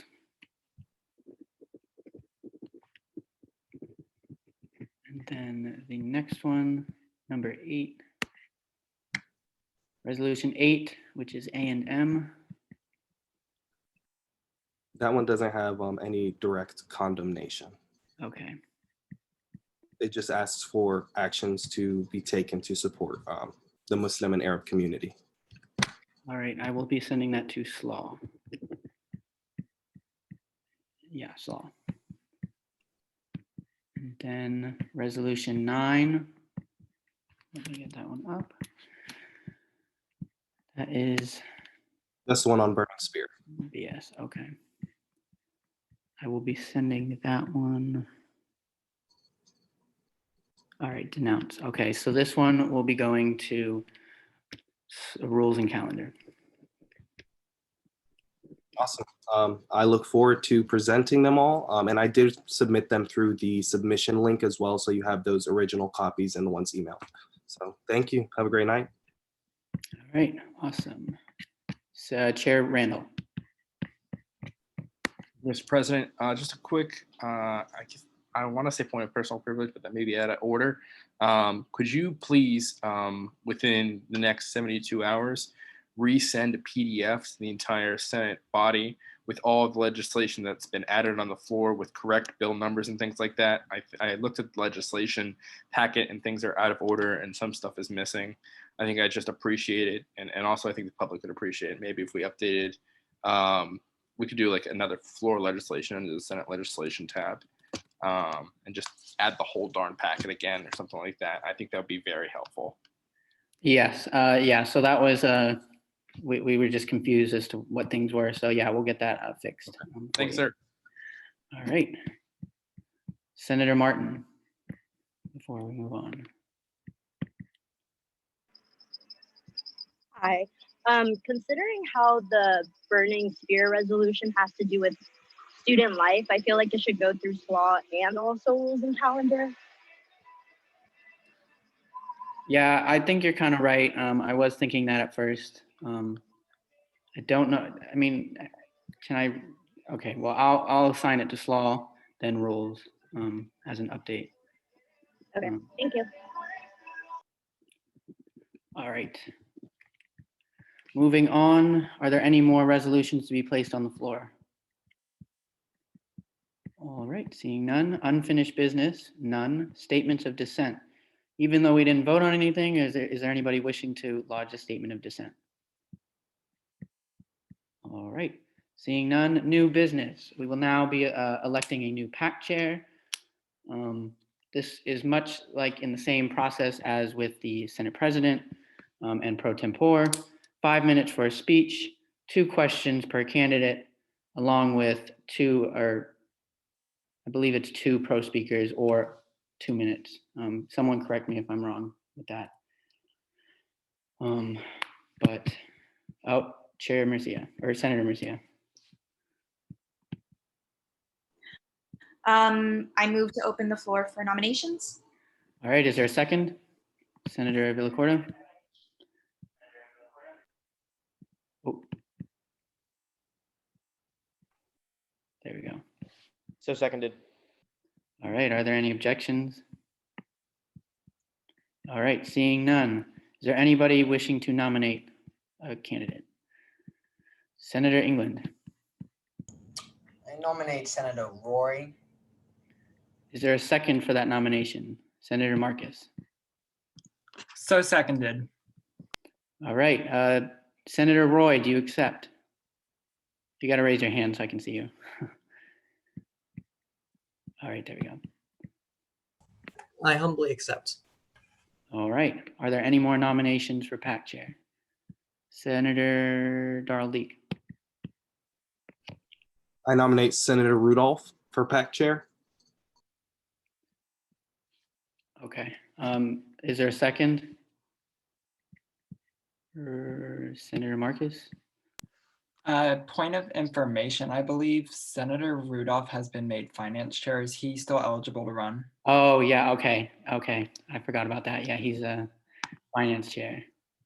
All right. Are there any more nominations? Senator Murray. I nominate Senator Hitchcock. Could you clarify which Hitchcock? Jack. Okay. All right. Is there a second to Senator Hitchcock's nomination? Senator Stinson. So seconded. All right. Senator Hitchcock, do you accept? I do accept. All right. Are there any more nominations for PAC chair? Senator Murcia? Oh, okay. I nominate Senator Marcus. Senator Marcus. Is there a second for Senator Marcus? Senator Stoltz. Seconded. All right. Senator Marcus, do you accept? You got to raise your hand if you. All right, there we go. I do accept. All right. Are there any more nominations for PAC chair? Senator Soto. If there are no more nominations, I move to close the floor for nominations. All right. Is there a second? Senator England. Second the motion. Are there any objections? I'm assuming Senator Marcus is not objecting.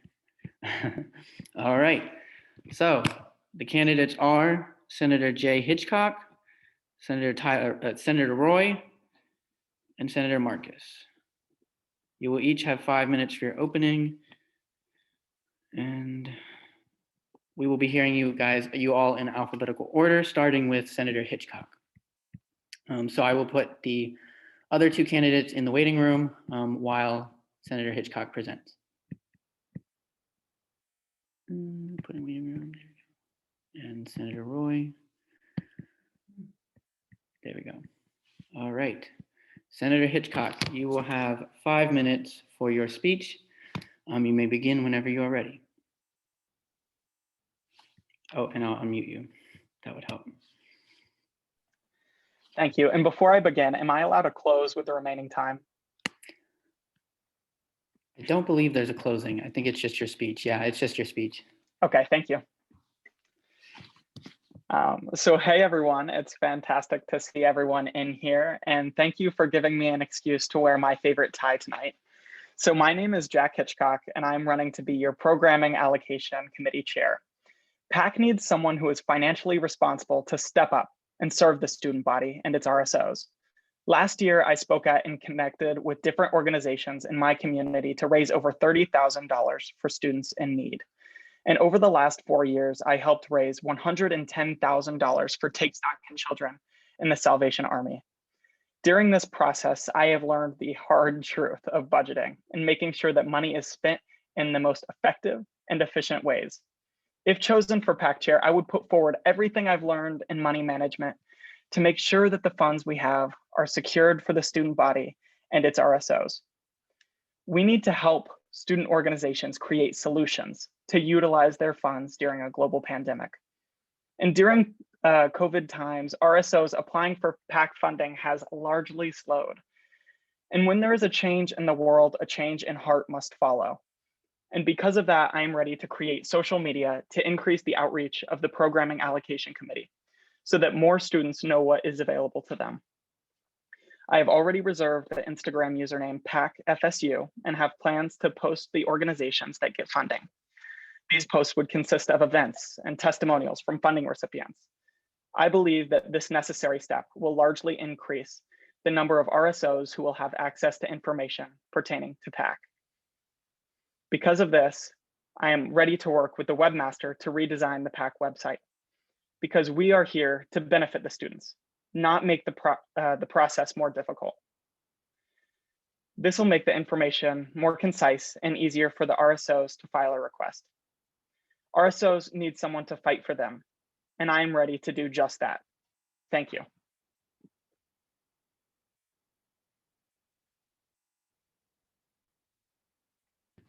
All right, thank you, Senator Hitchcock.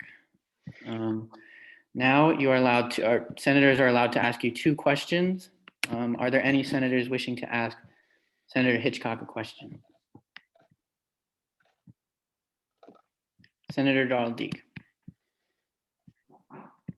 Senator Hitchcock, could you please elaborate on your prior experience that you're going to bring into the PAC chair position and why you think it sets you up to be the best candidate for the job?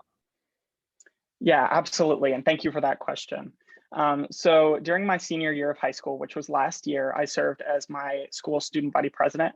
And so as student body president, I was elected to run the executive board that managed over $30,000 for my school.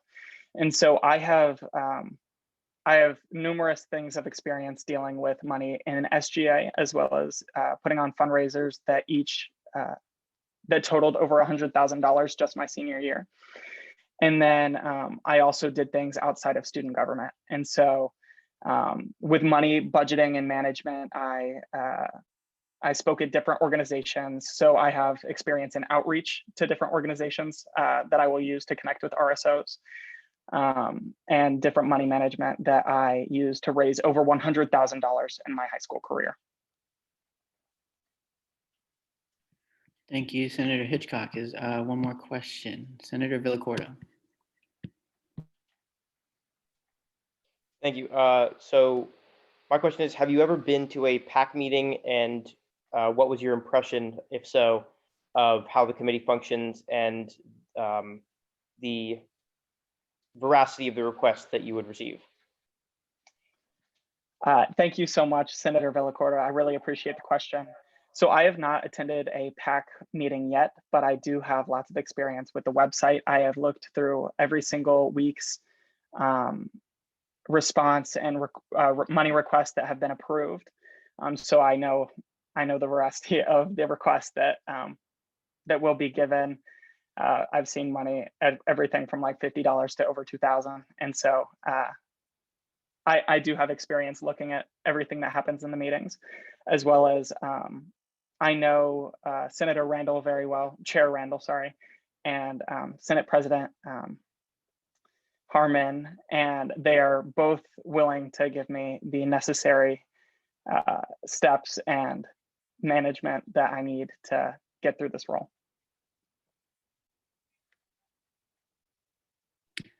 All right, that is all for the questions. Now we will go into pro speeches. There can be 2 pro speakers. And Senator Hitchcock, I'll put you in the waiting room during this time.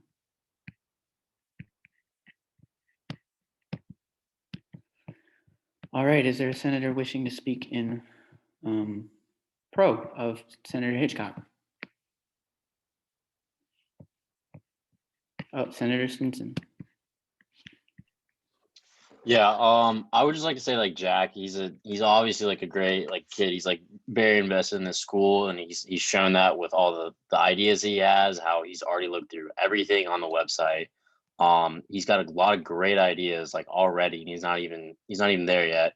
And I just think like he's a really forward-thinking guy with a lot of like experience in SGA from a high school level that can definitely be translated to a college level. All right, Senator Soto. For the little time that I've known Jack, especially when we were talking in the breakout rooms on Sunday, he really has a purpose and a drive to get things done in Senate. So I really believe that he's the best candidate for the PAC chair. We've been talking about like doing different ideas and doing different resolutions and stuff. Even with his previous experience, I think he's very qualified for this. All right. I believe that's all. I'm totally forgetting if it's 2 minutes or 2 speakers entirely. May someone correct me. All right, Senator Jaldeek. Yeah, you did it right. It's 2 speakers, and each speaker gets a maximum of 2 minutes to speak in pro. Okay, I thought so. Okay, thank you. All right, thank you for that. We'll let in our next candidate, which is Senator Marcus. Yeah, M is first. All right, Senator Marcus.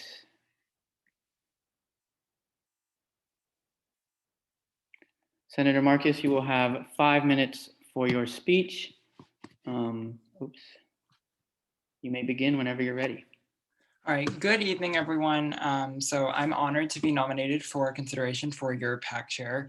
The reason why I got involved in SGA in the first place was because I was the treasurer of 2 RSOs, and I went through the PAC and RTAC funding processes, and that sort of piqued my interest, especially in helping streamline that process for students. I had a little bit of difficulties with one of my organizations in that process, and it's really given me a passion to serve RSOs in the best of my capacity. I currently serve on finance committee as a result of that. I truly believe that the reason why most students interact with our SGA is to get funding for their RSOs. And I know there's sort of a stigma that exists on our campus that SGA does nothing. You might have heard people question you, what does SGA do? And some of you, hopefully not, but some of you might ponder what to say in response to that. And usually that response boils down to interactions with the PAC and RTAC committees. And therefore, I believe that in order to preserve the Senate's public image, we need to have someone who makes that process as streamlined and as efficient as possible. And I'm honored to be considered on the floor tonight for someone who can do that. That's all I have. Yeah. Thank you, Senator Marcus. All right, now you're allowed 2 questions. Are there 2 senators that wish to ask questions? Yeah. Senator Soto. Hey, Senator Marcus. So can you elaborate on your previous experience and also if you're financially certified, please? Thank you. Oh, I gotta unmute you. Are those 2 separate questions or just one? Just one?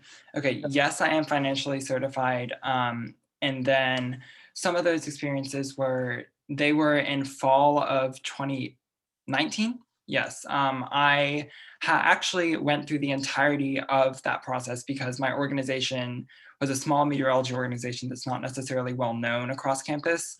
And we applied for a large amount of money to attend the 100th annual conference for our field. and it was over the amount that could be passed by a consent resolution. So we had to go through the RTAC committee, and then we had to go through Senate Finance, and then we had to go through go to the floor and be voted on by the entirety of the Senate. And going through that process really showed me how the process works, so I have an understanding of that. All right. Any other questions for Senator Marcus?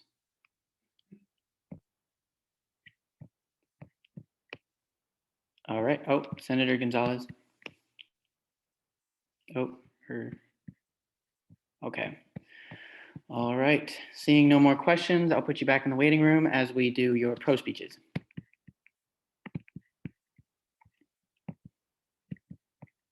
All right. Is there any senator wishing to speak in pro of Senator Marcus?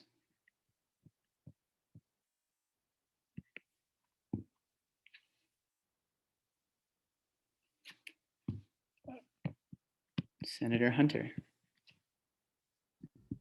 Hi, everyone. I've worked with Senator Marcus on executive boards for other organizations, and I'm just going to say that he's a really hard worker and he puts his all into everything that he does. I've had a really positive experience working with him on the exec board for another organization, and I know that if he is voted into this role, that he'll work super hard, and he has really great character and works very, very hard in everything that he does and puts his all into everything. So, yeah. All right. Thank you, Senator Hunter. Senator Soto. I have worked with Senator Marcus even outside of Senate before. He shows up to a lot of committee meetings, even if he's not a part of, before even he was a part of Senate, he showed up to a lot of committee meetings.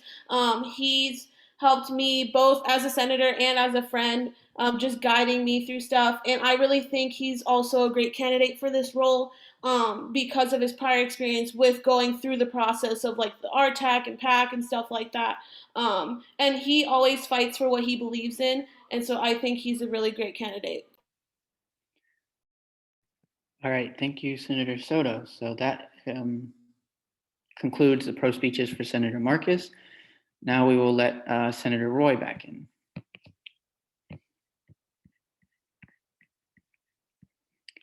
Welcome, Senator Roy. You will have 5 minutes for your speech. Yeah, that's about it. You don't have closing. I'll unmute you. You may begin whenever you're ready. Your point of personal privilege. Can I also display like a graphic at the same time? Yep. Let me just make you co-host because it's just easier. So I'll just do that. All right, go ahead.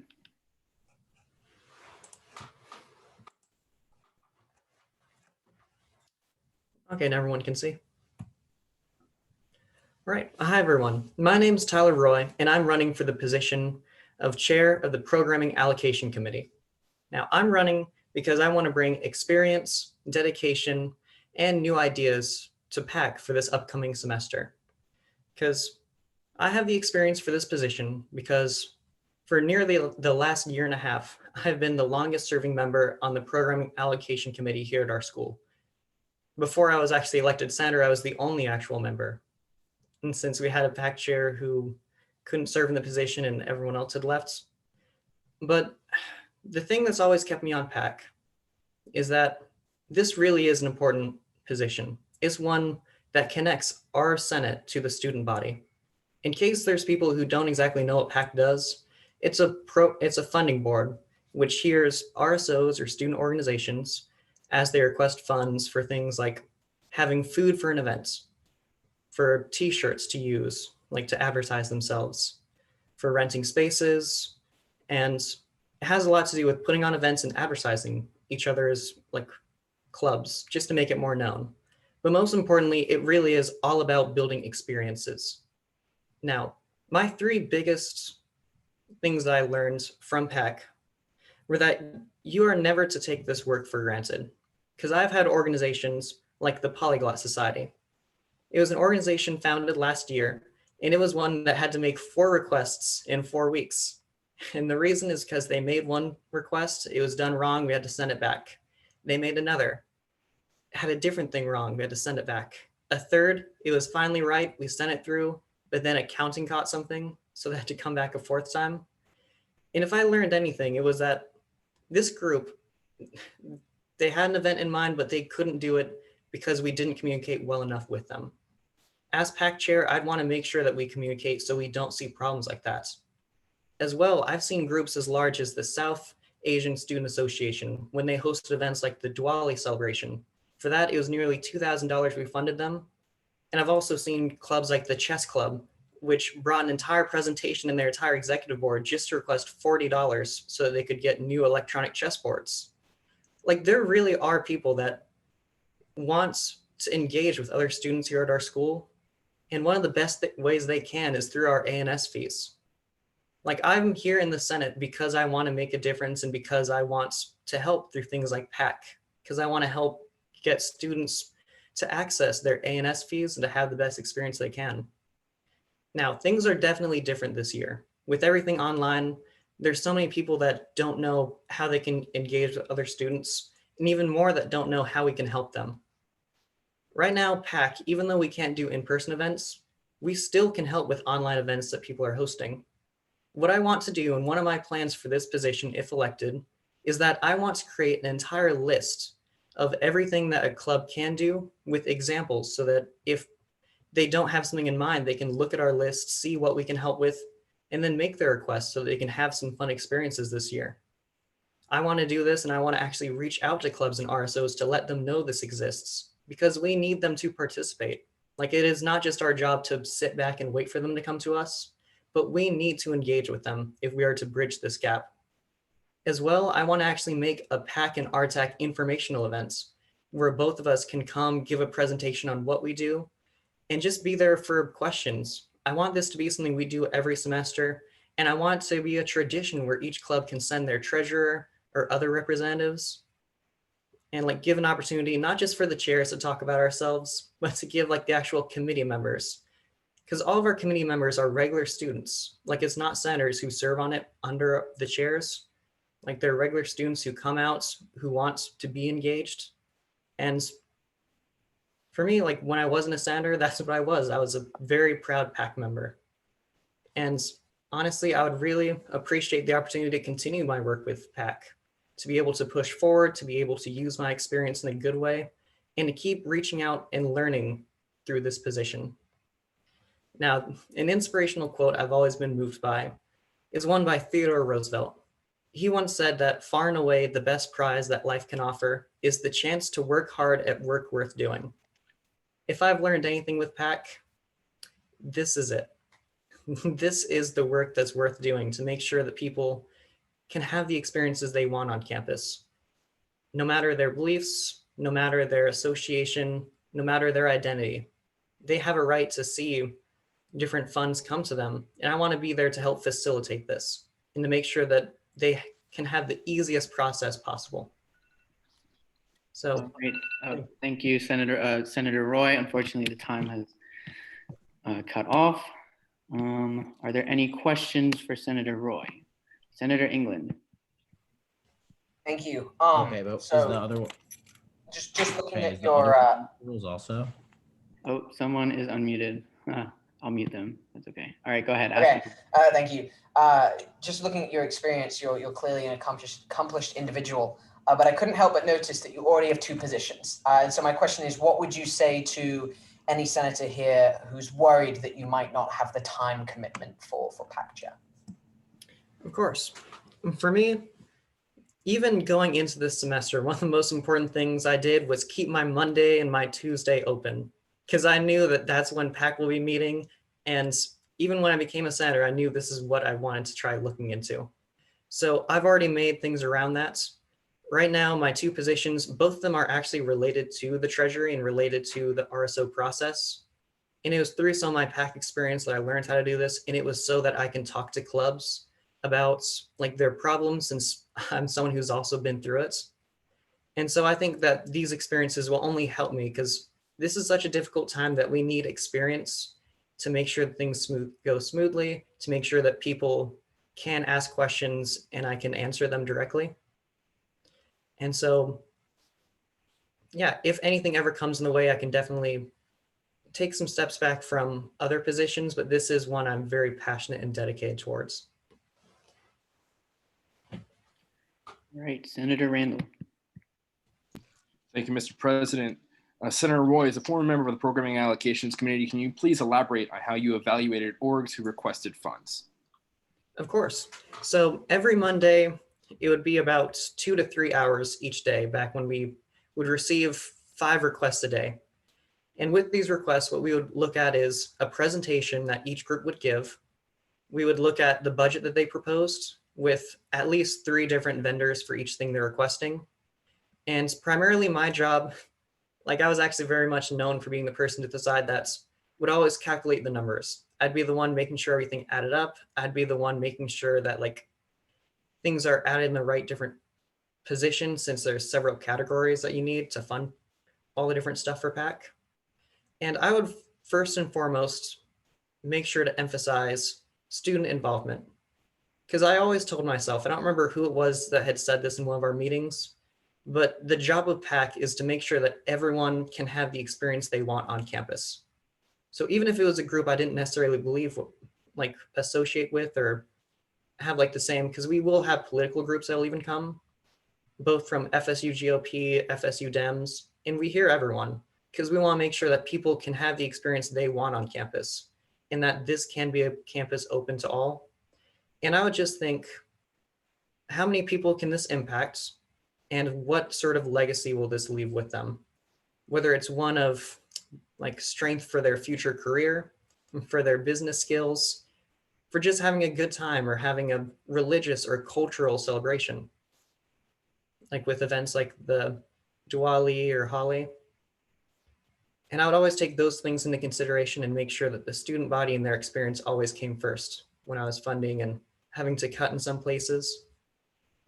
But yeah. All right, thank you, Senator Roy. I will now put you back into the waiting room, and then we'll have your pro speeches. All right, thank you. Your co-host, hold on, I gotta make you not a co-host first. All right, there we go. Ooh. Oh, I lost you now. Oh, there we go. Raise my hand. There we go. All right. Are there any? Okay. Senator Boole. Thank you. Tyler is just a really great guy. I know him a little bit from the Model UN team at FSU. He works really, really hard. He's really kind and like positive person, you know, he doesn't get anything get in his way, you know, like he's just gonna push through and work harder than anyone else. And there's no doubt in my mind that he will be the hardest working of anyone in whatever he tries to serve on. And he's just a really awesome light in SGA, and I couldn't be more supportive of him. All right, Senator Darrell Deek. Oh, let me unmute. There we go. Yeah, so for me, I first want to start off by saying I echo the sentiments of the senator prior to me. And I think the best way to start this pro speech off for Senator Roy is using his slogan, joy, oh joy, vote for Roy. If that doesn't make you happy, that doesn't make you excited to see somebody who wants to run for PAC chair, then you're not looking for the right qualities, because this candidate is literally probably one of the most prepared candidates I've ever seen run for this position. He came ready with his prior experience. He has a 1.5 years plus serving on the committee itself. He's been serving on that committee before he was a senator. He cares about it more than the senators who have to go to make sure that they have enough senators to even conduct those meetings. Like, to me, if that doesn't speak about his work ethic, that doesn't speak about the grit and tenacity he's going to bring to this position, then I don't know what does. Because for me, when I heard him speak, he answered every question I had in my head. He told me what he's going to do. He told me how he's going to do it. He told me what he's done to ensure he has those skills and qualities for it. And then he kills it with a nice quote at the end by Theodore Roosevelt. Like, I just don't know what else you could ask for in a PAC candidate. And for me, I am more than ecstatic to say that I support this candidate and I'll be voting in favor of him tonight. So thank you. All right, that concludes all 3 of our nominees' candidacies. So now we will go into voting. This is where Deshaun will take over for voting. Right, Deshaun? Yes, give me a second. All right.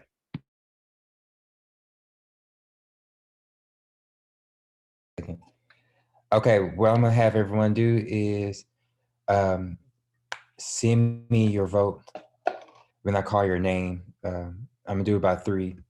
Oh, Ahmad, Senator. Appoint Senator Darleek.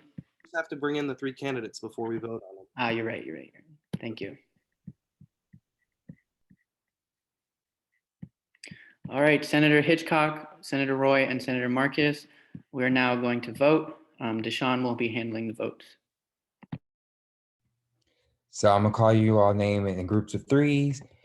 Please send it to me personally, not to everyone all together. And then at the end, we'll have the candidate. Give me about 15 seconds so I can pull up the roster.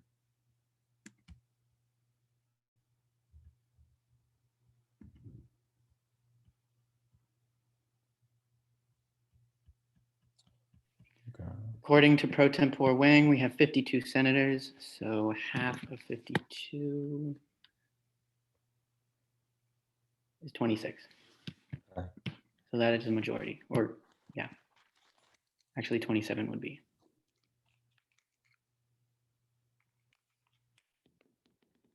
He's camped right up in the corner up there. The first 3 names I have are Ahmad, Senator Dardeek, Senator Gertz, and Senator Arut.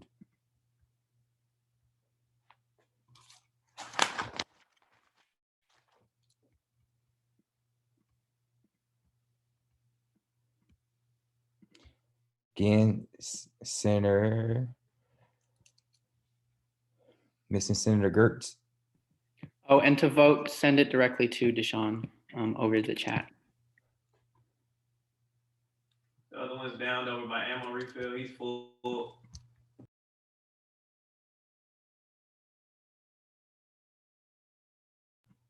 Senator Gertz. Okay.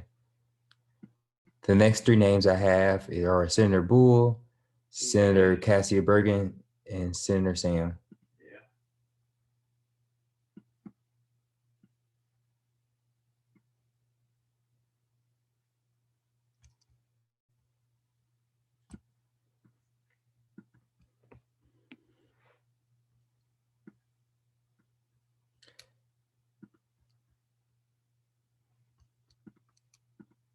Waiting on for Senator Cassidy Bergen.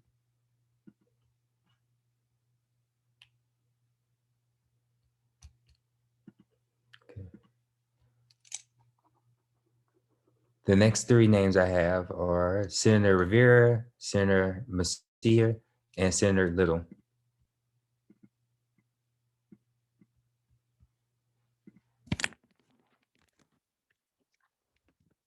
You good, Chris?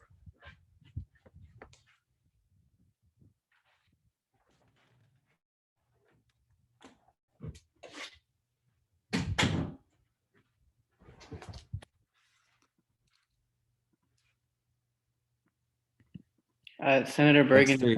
send it to Deshaun, not me. Thank you.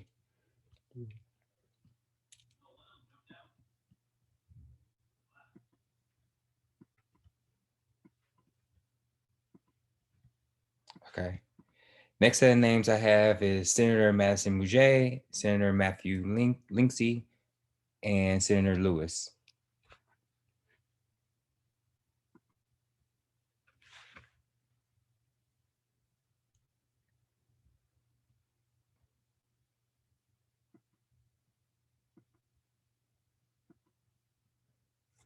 Next 3 names I have are Senator Stoltz, Senator Lewis, Brandon Lewis, and Senator Amabel Rudd.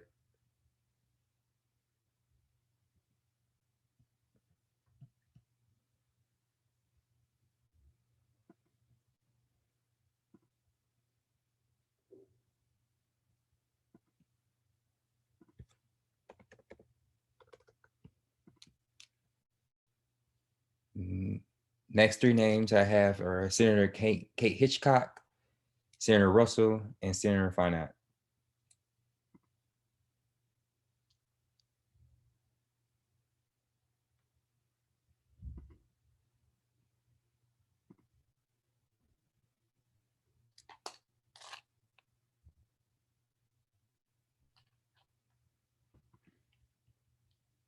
Next, I have Senator Luke Nasworthy, Senator Nimna Gabardaj, Senator Olivia Rest.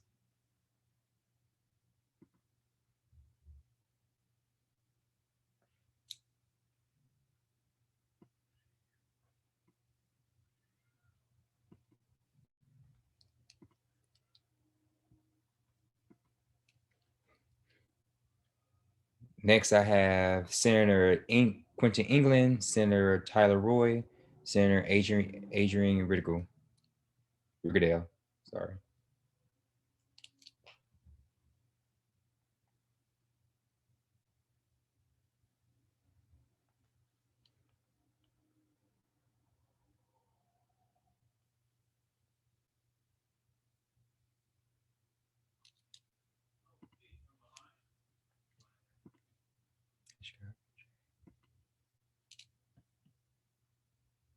Next, I have Senator Ashley Gonzalez, Senator Rosie, Senator Stinson.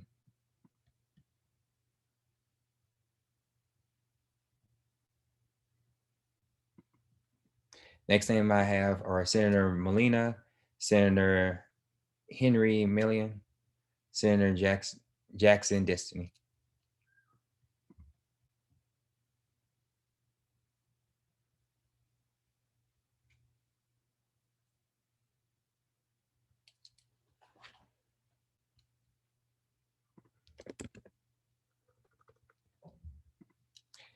Next, I have Senator Bateman, Senator Tackett, and Senator Robert Gonzalez.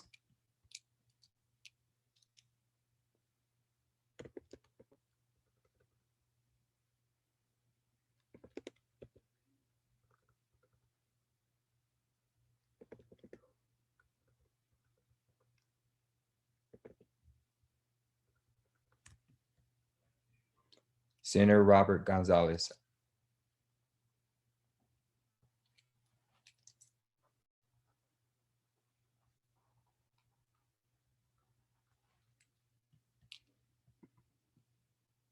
Next, I have Senator Ryan Thorpe, Senator Anna Reed, Senator Ash Soto.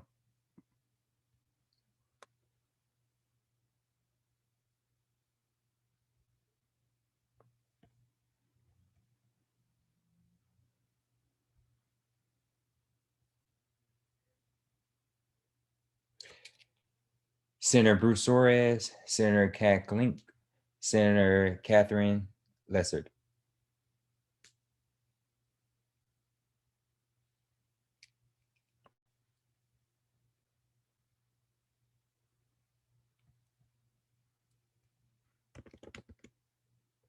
Senator Bruce. Thank you. Senator Jonathan Marcus, Senator Grunberger, Senator Nick Shaler.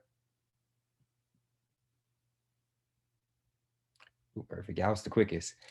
Senator Rudolph, Senator Ryan Villacorta, Senator Trini Tooks.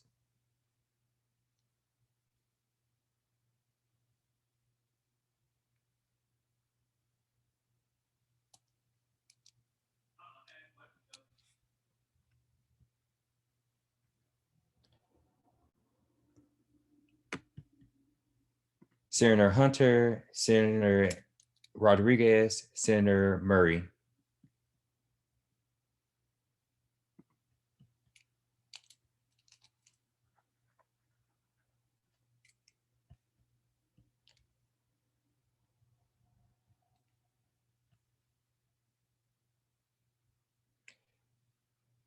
Senator Chance Priscia. Please forgive me if I mispronounce your name, still learning everyone's names. Senator Chance, Senator Jack Hitchcock, and Senator Flashman.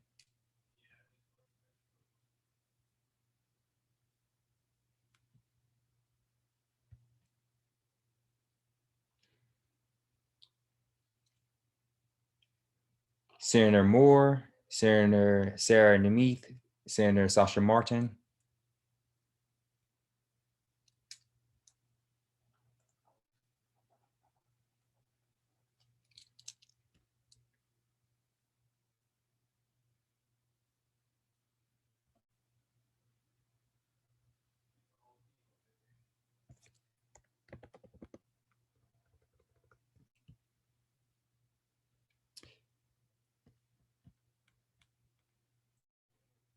Senator Tatiana Duprere, and Senator Vanessa Ramos.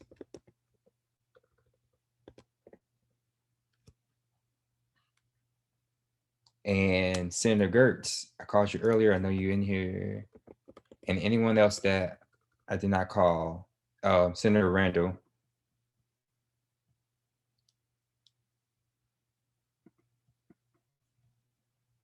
Okay. That is everyone. Please give me about good 2 minutes. I'm just gonna make sure I double check, make sure I have the right count and everything, and I'll be right back.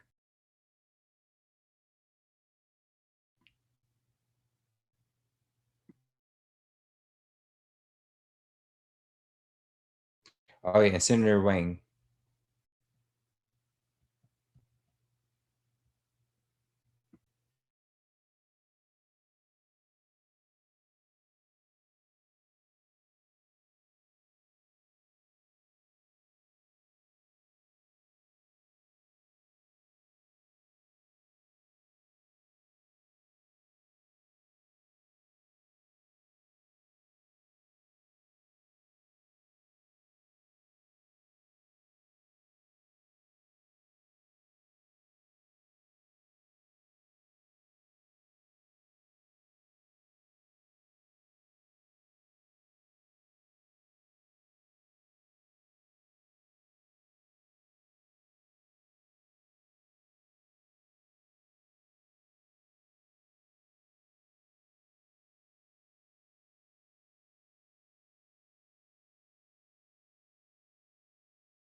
Congratulations to the new PAC chair, Senator Roy.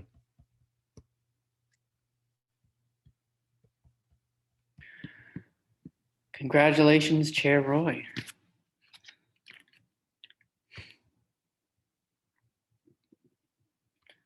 All right. Thank you to all that ran for offering your services to the Senate. All right, new business, appointing liaisons. All right, let me pull out the list. All right, I will be appointing Senator Randall to, oops, okay. Yeah, I know there's motions. All right, we'll do that before. Senator Randall.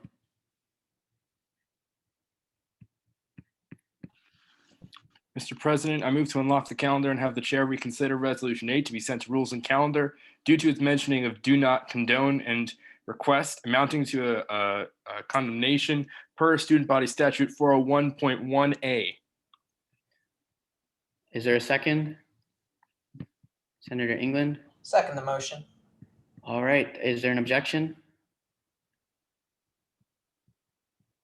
All right, seeing none, we have now moved back to resolution 8. I will accept that reconsideration and move it from slaw, well, going to slaw to rules as both. Senator Gonzalez? If possible, I'd like you to call on Senator Geraldig first. Okay. Senator Darley. I just wanted to make a point of personal privilege, I guess, is just to make sure that I got everything straight. So all 3 of my resolutions are going to go to slaw, then rules and calendar, because I don't mind showing up as many places as I need to be. I just want to know where I'm going. From my understanding of all the resolutions, which I have not completely read, those are the 2 committees that I would see that would fit both of them or all of them. And seeing as though other senators have felt that resolution 8 should go to rules because of the word condone, or does not condone or something like that, I'll send it to rules as well. So all of them do Sounds go good. through slaw to rules. All right, thank All right. Is there another motion to Senator Gonzalez? I move to censure the presiding officer and request he relinquish the chairship until cause can be deemed reasonable by the pro tempore. All right. I don't know the process for this, so. Senator Villacorta. Okay, I think, Harmon, you know, Jake and I had fun with this rule a lot. If you're making a motion of censure, I believe it's 14.4. Sorry, let me just pull that up real quick. D, yeah, so a motion of censure is under Robert's rules, it's a debatable motion, requires by rules, a 2/3 vote. Be made at any time, provided they have just cause deemed reasonable by the chair. If it's made against the chair, there's probably not a specific rule that says exactly that the presiding officer has to step down if it's made against that person, but given precedent, it would probably fall to the pro tempore to then assume the chair and then conduct that motion. All right, we'll follow that rule or follow that process. To conduct the censure, is that what we're doing? Is this, okay. 1 second, let me pull.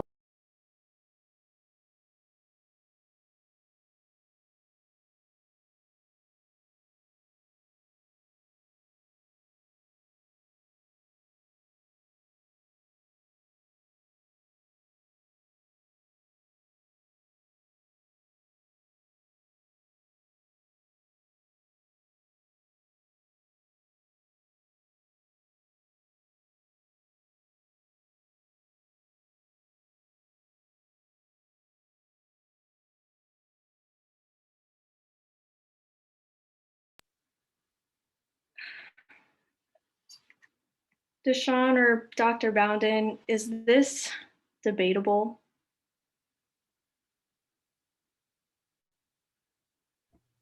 Yes. All right, so, all Requires a second, I believe. right. Is there a second to that motion?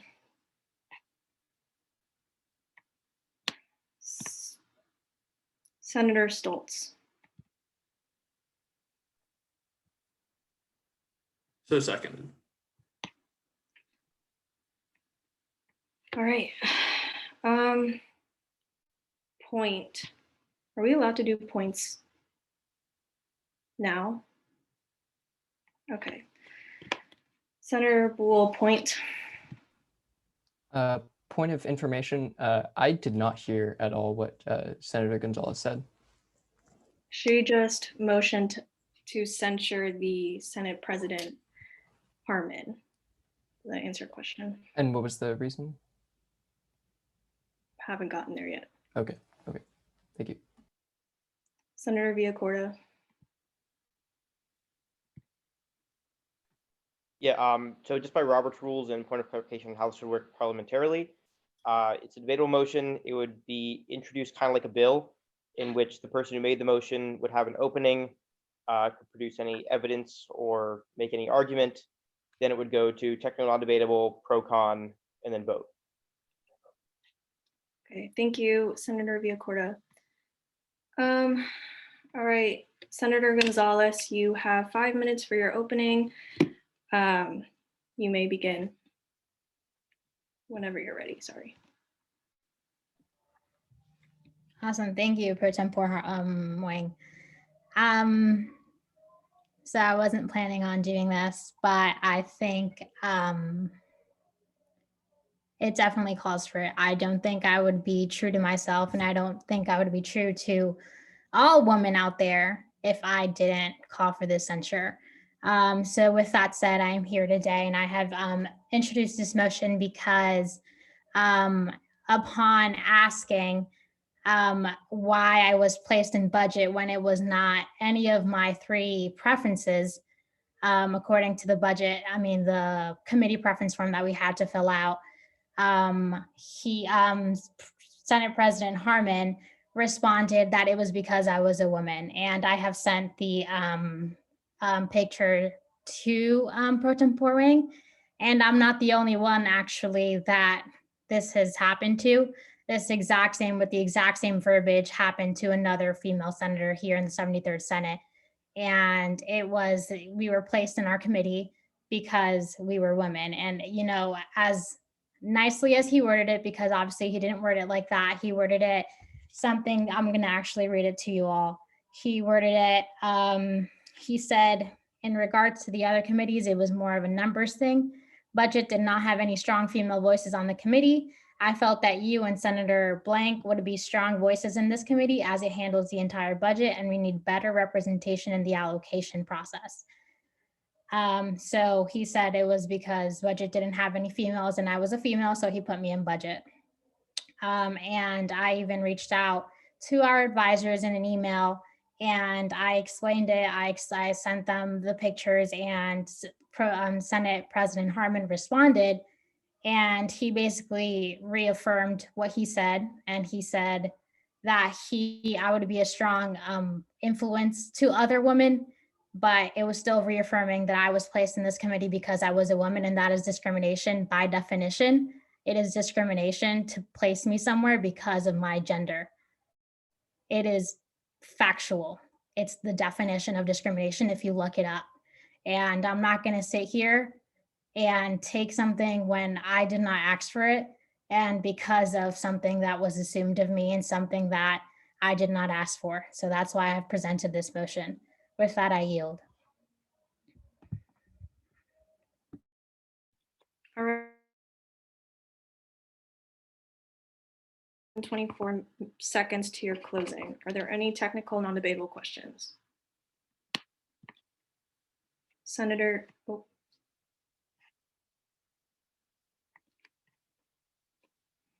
Senator Marcus. Is it possible to show those screenshots on the Senate floor, just a yes or no? Yeah, I can do that.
Senator Darrell Deek. I think it would be a point of some sort, so I'm not sure if you want me to wait till pro-con. Yeah, if it's a point, let's wait till pro-con. It was okay. It was just a question on the process on if There are no more, never mind. I'll wait. sorry. Senator Marcus, no, you have a point. That has to wait until pro-con.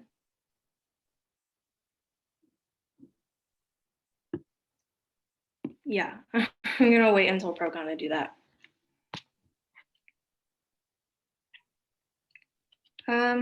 Is there a motion to enter pro-con debate? So moved. Is there a second? Senator Soto? So seconded. All right, we are now in the first round of pro. Any senators wishing to speak in the first round of pro? Senator Marcus, point. Point, is it possible to get former parliamentarian Jake Alvarez's report on censor, and like, can we distribute that to the Senate so people can read how this process works? Do you have that readily available? I can try and find it. I was not a senator at the time it was published. Senator Darrell Deek, you had a point. Yeah, I was just I guess point of personal privilege. I'm not really sure how we're gonna phrase this just because we don't deal with many of these situations often. But my question was about that group me message in regards to asking the intent of the presiding officer in a sense, because there was this one phrase that was like, I don't like how you, like it was saying like he didn't like something in oversight. And I wanted to know if that had anything to do with the fact that she was a woman, just to make sure that, was that also discrimination or was that something that was entirely different? Who are you directing that point to? That's my question. Are we allowed to direct it to the presiding officer that this has been brought up against, just to make clear of the situation? Yeah, I'll allow that. So I'm answering that question. Mhm. All right. No, that was not based off of her being a woman. None of my decisions have been based off of anybody's gender or association with any group or who they are. So no. Okay, thank you for your response. Okay, Senator England, point. Yes, thank you, Madam Chair. Point of parliamentary inquiry. Senate Rule 14.3, quote, filing of complaint, the chair of the Rules and Calendar Committee shall receive and review allegations of improper conduct that may reflect upon the Senate as well as violation of these rules of procedure. Section A says the chair of the Rules and Calendar Committee shall review each complaint submitted to the Rules and Calendar Committee relating to the conduct of a member of the Senate. Section B, and this is notable, says a complaint submitted to the chair of Rules and Calendar Committee shall be in writing and under oath, setting forth in simple, concise statements the following, so on and so forth. So my point is that the proceedings that are currently ongoing are contrary to Senate Rule 14.3 and are therefore illegal, and that any complaint lodged against a sitting senator or Senate officer must be directed to the chair of the Rules and Calendar Committee in writing and then voted upon and discussed in the Rules and Calendar Committee. And so I must request that the current proceedings be ceased. Okay. Does anyone have that report written by Parliamentarian Alvarez? Darrell Deek.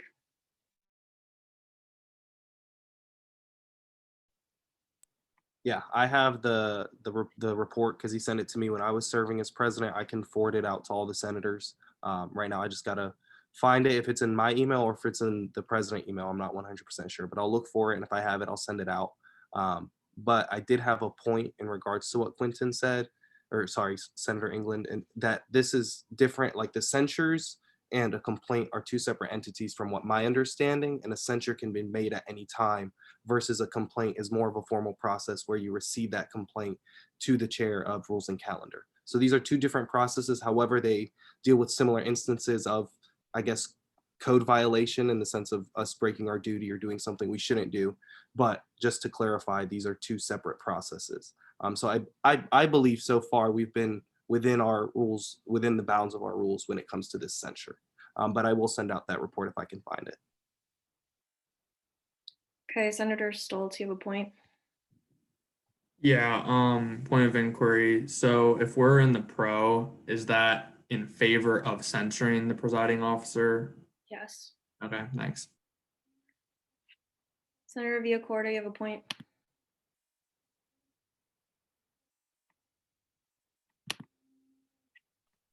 Yeah, a quick point of clarification. I'd like to direct the Senate's attention to Rule 14.4D.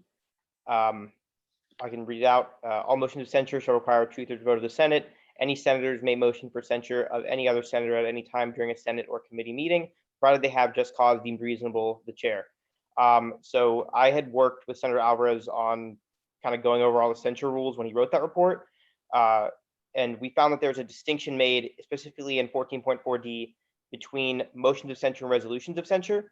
The kind of general process, the wording's a little messed up and probably needs to be fixed, but the general process is for complaints, those can result in a resolution of censure, but motions of censure effectively have the same outcome, but are done as a motion rather than going through the complaint process.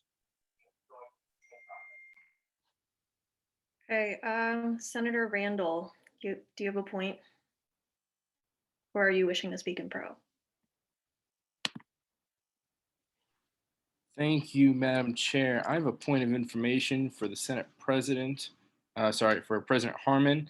Why did you not appoint Senator Gonzalez to the two other committees? And could you explain that in more detail that she requested? If you did not, because I'm guessing oversight was one of those committees, if you could explain I guess what the two others were, I guess, first of all, and second of all, why you didn't specifically. I did not appoint Senator Gonzalez to oversight because during my time as pro tempore, I continuously asked her to include in the minutes deliberations that happened in her committee. In that committee specifically, not specifically that committee, but what came out of that committee were issues surrounding, and I'm not blaming anybody, it had nothing to do with anybody specifically, it was just how our rules were. We always had issues about what questions were candidates asked and what were they not asked. But guess what? We never saw them because we never saw them in the minutes. And I asked many times if Senator Gonzalez could include them, and I was denied consistently. So that is why I did not feel she was fit, for one. Secondly, she's treated LGBT students horribly. She dismisses them simply because they are not a certain race. I'm sorry, but that's ridiculous to me, all right? That's just my opinion. And I have to stand up for my LGBT students and myself. Quite frankly, I find this ridiculous that this is being done to me when I do not treat people that way. And then finally, I had one more reason, but I'm blanking right now. Lastly, I felt that political biases were allowed in that said committee. I felt that certain questions were a little too far, and they were allowed even when brought to the attention of the chair that they were, I guess, overstepping the bounds of what a question could be. And so that is why I did not put the Senator Gonzalez into oversight. I did not feel that she would be an effective member on that committee. It is my job to make sure all these committees work well. And I quite frankly cannot, in good conscience, put someone who I felt led that committee in a way that I did not agree with the way that it was. You know what I mean? And Judiciary had too many members, so I moved to the next one. Slaw had too many members. Budget had nobody. I did this simply because everybody was requesting the same exact committees. How am I supposed to just put everybody in Judiciary and Oversight? I cannot do that. The two others specifically, they had no more space. As I went down the list of people that were requesting, there was no more space. I'm not going to put 80 people in Judiciary and nobody in Budget, or nobody, and then like 80 people in Slaw. And I explained that. And I also apologized in my email to Senator Gonzalez because I did not intend to make her feel that way, and I don't want anybody to feel that way in the future. So that's all. Unfortunately, if I didn't answer your question, sorry.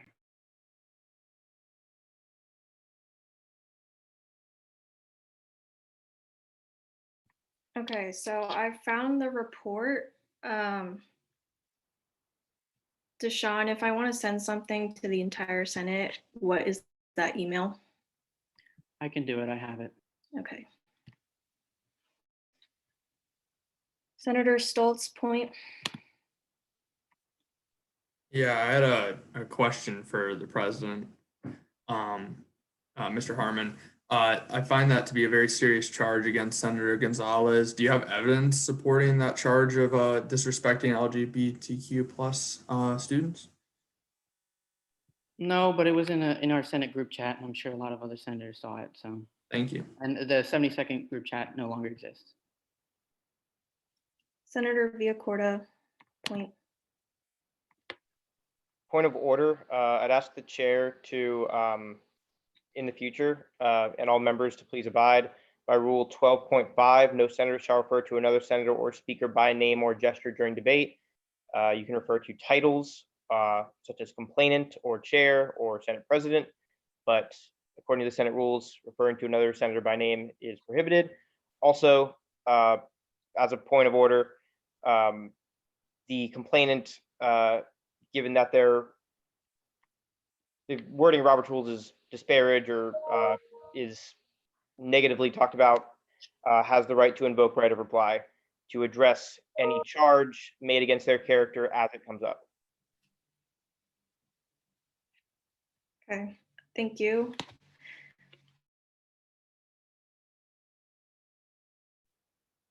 Do you have a point? Or are you wishing to speak in pro?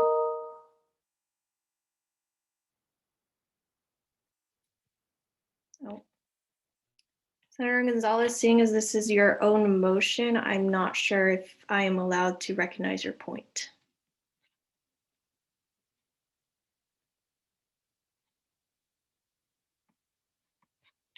Okay. Yeah, as stated by Senator Villacorta, I'd like to use my right of reply against allegations of my character, if that's okay with you. Pro Tem Wang. Yeah. Okay. First off, I'd like to read something that if the second senator that I was speaking about allows me to send. The first sentence of Mr. Harmon's reply to her asking why she was assigned to this committee was, "I assigned you to budget because, quite frankly, budget did not have any female members." That was the first sentence.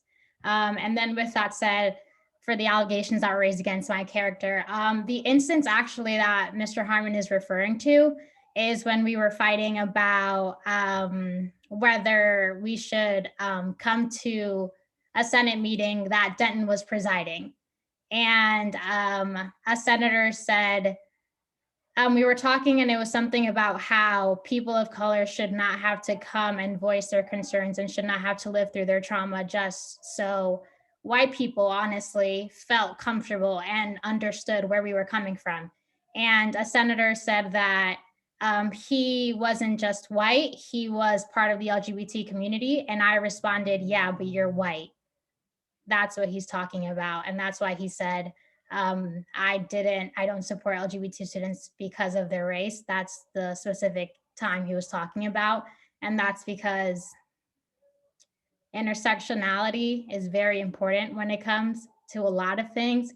And I don't think people recognize that enough, because a person with intersecting marginalized identities is factually going to go through worse and is factually more oppressed than someone who just has one marginalized identity. And I think that's not recognized enough, specifically by white people. With that, I yield.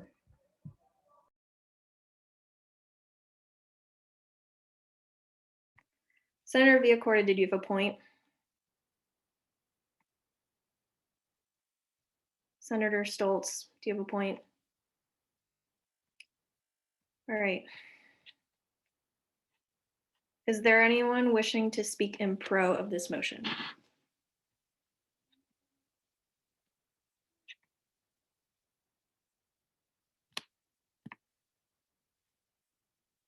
Seeing none, is there anyone wishing to speak in con? Senator Linsky. I didn't know how I would come out on this. This is very serious allegation and done in a very public fashion. A few things caught my eye. One, the message from from the accused was sent on December 14th. I'm very interested as to why it's only being brought up right now. Second part, when the allegation was initially read off, the part about performance issues was omitted. I don't know if that was on purpose or by accident. Third, the initial part of the message said, I'm trying something new. I'm trying to approach things with empathy and personal understanding before I jump to conclusions and take things to another level. We're at that other level right now. There is nothing about anything that I've seen right now that rises to the threshold of censoring the Senate president and throwing all of the work that we've been doing off track. We accomplished nothing with this tonight. We did not do anything for the student body tonight. With that, I yield.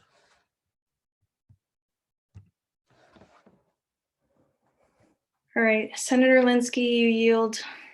Well, actually, I don't think I have to do that. Senator England.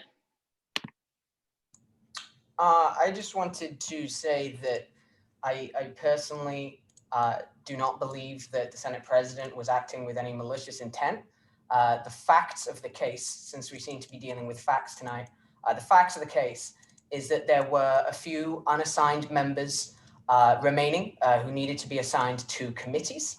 And we must remember that the budget committee, which has 8 or 9 people, needs to be representative of the entire student body, because those 8 or 9 individuals are primarily responsible for writing the legislation that will disperse $13.6 million to students on this campus.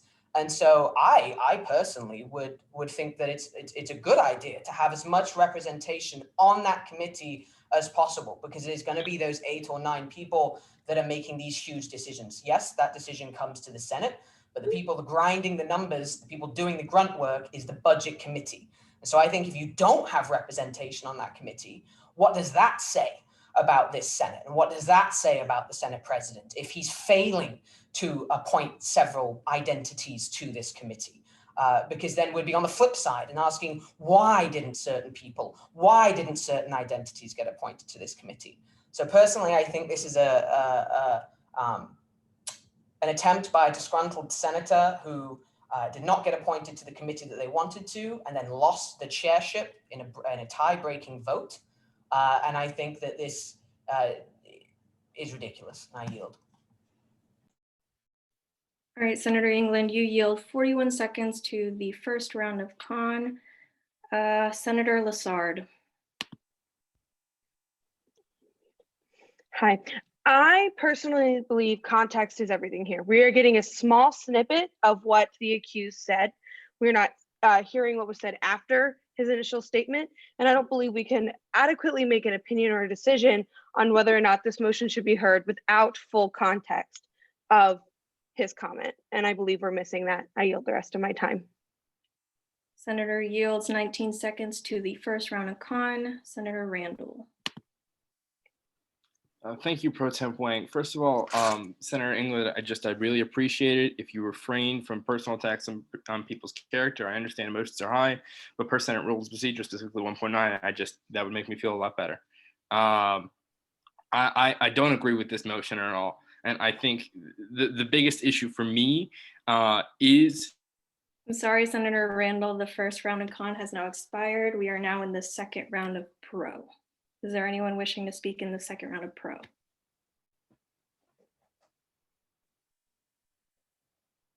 Senator Marcus.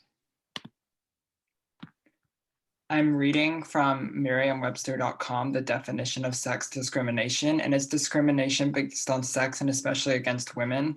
And I don't know if it was just the wording of the text, but that screenshot where it explicitly says that she was put on the committee because she is a woman, that is by definition sex discrimination, especially if she did not want to be a part of that committee. Senator yields 2 minutes and 35 seconds to the second round of pro. I just want to remind you guys that you are on camera, so when you mouth things, they can be seen by the Senate, especially profanity. So just keep that in mind. Senator Bateman, are you wishing to speak in pro?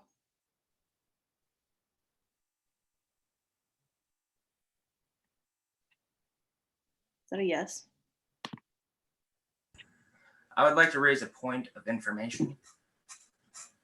Yeah, what's your point? Just to put into context, I've been a budget committee member since I became a senator.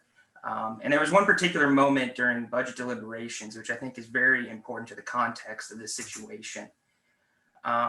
During the discussion on the allocation of the various identity unions, we were concerned that the fact that it was 6 white men allocating the budget, this was a common trend throughout the whole budget process. Sorry, that's not a point of information. I can't. It would be clarification, I guess. Do you want to raise a point of clarification? I'm sorry, a point of clarification. So when it came time to discuss the allocations of the various identity unions, the senator who is waging these accusations became present, and when to describe why they were present in the deliberations, it was quote, or I'm paraphrasing, not a direct quote, was to better represent the various identities whose budget we were allocating. I believe other senators who are present during the moments of this deliberation can also add context as well. I yield. Whatever. Senator Gonzalez, you have a point. Yeah, I'd like to use my right to reply to say that actually my words were, I am the programming coordinator for the Hispanic Latinx Student Union. I am the liaison for the Black Student Union and the liaison for the Veteran Student Union. It had nothing to do with my race. It had to do with my positions. All right, we are still in the second round of pro. Is there anyone else wishing to speak in the second round of pro? Senator Soto? Is it okay if I can ask a question to the accused?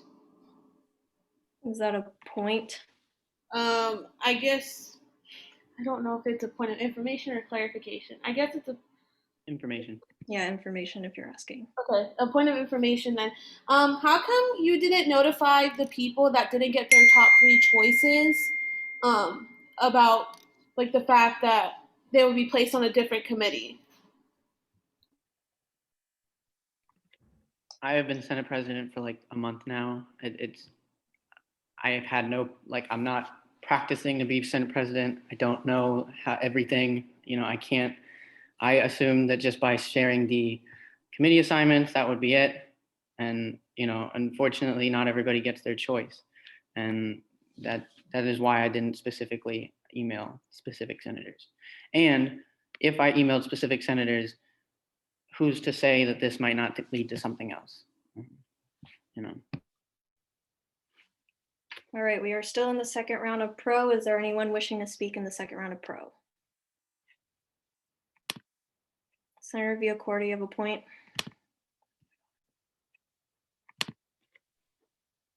Yeah, point of information for either Deshaun or Dr. Bowden, whoever could probably best answer this on the administrative side. Would it be possible for the Senate to get the responses to the Qualtrics to see, because it seems to be a larger issue that a lot of people bring up about whether or not some senators receive first priority when others didn't? Is that something that we could potentially have for the future, just to see how that stands? Deshaun or Doc? Oh, okay, I see you unmuted yourself. Yes. Yeah, it's possible that we can share those forms out with everyone. But it's going to be the same thing about you all just gonna have to decide how this is going to work for the future, because of course there were so many people that signed up for one committee, and the whole thing at what committee do you put someone else if you have about 15, 20 people in one committee signed up for the first one? So I think that's something that you all probably gonna have to figure out in the future about how you all want to work that out with people selecting the committees, because there's so many different ways that have been done before President Harmon. I mean, yeah, before you all seen it in the 72nd, 71st, and 70th, that I have seen it play out in so many different ways. So I think that's something that you all just have to fix out for the future. But yeah, we could definitely share that. Senator Rigadell, do you have a point or are you wishing to speak in pro? Your camera is not on, so I can't tell.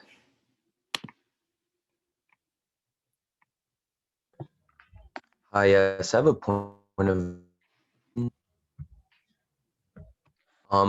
I just wanted to know, isn't it the president's job to appoint whoever he wants to whatever committee he wants? I never got a choice of committee, and I was fine being on budget. I just wanted to know if wasn't that his job to be appointed to whatever he appoint Yeah. whatever senators to whatever committee he wants? We sent out a committee preference form and it is up to the president's discretion, to my knowledge, and my understanding of statutes and rules. Senator England, do you have a point? Yeah, point of clarification in response to the previous senator. It's Senate Rule 2.4 that says the president shall have the authority to appoint the members of all Senate committees, which basically means it is up to the sole discretion of the president and the president alone as to who serves on what committee. Thanks.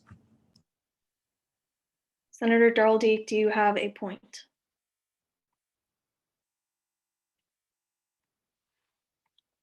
Sorry? Can you hear me? Yeah. I was just saying pro, because we're still. Okay. Yeah, go ahead.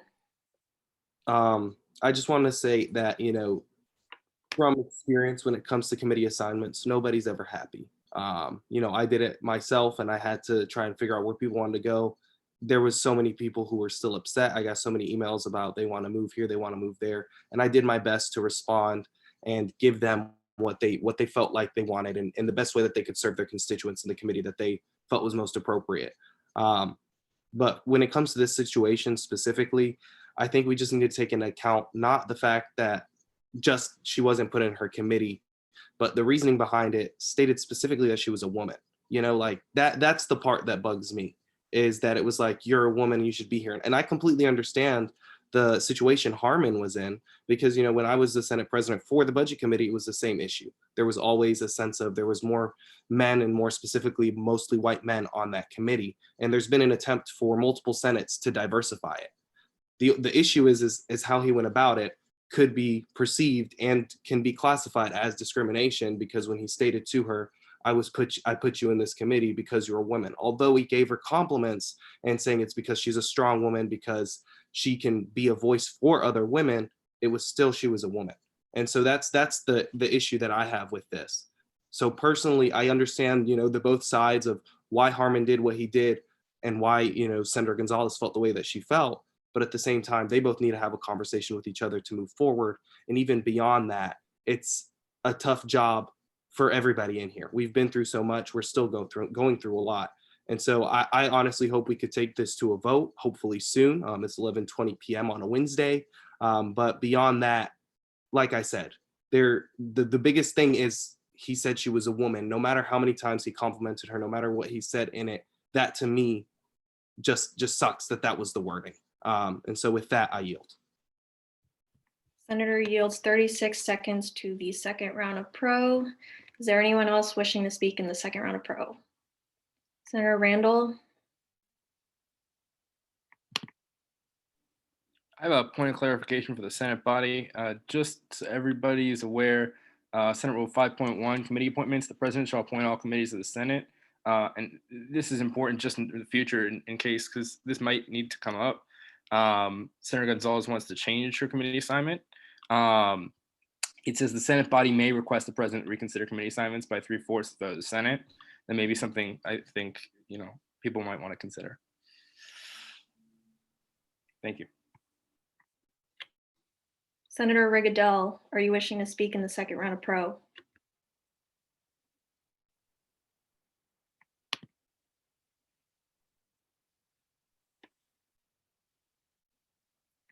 Senator Darldeek? It's a point of information. What are we looking at? Who sent I this? just sent this from Senator Gonzalez. And whose statements are these? Is this President Harmon's statements? I'm not sure if you want to direct a point to. Yes, they are. Okay, thank you.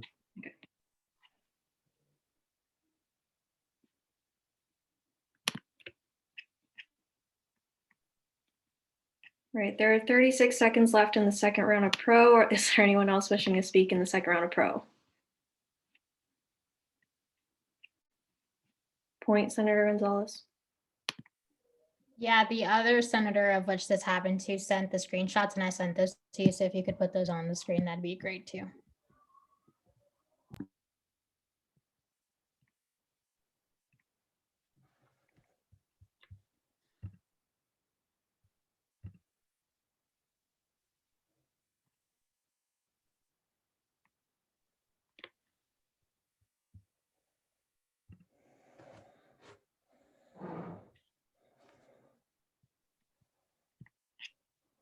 Point, Senator England. Yeah, point of information for the Senate President. Mr. President, in response to the text that we're looking at on the screen now, did you move the senator in question to the Judiciary Committee as they requested? I did.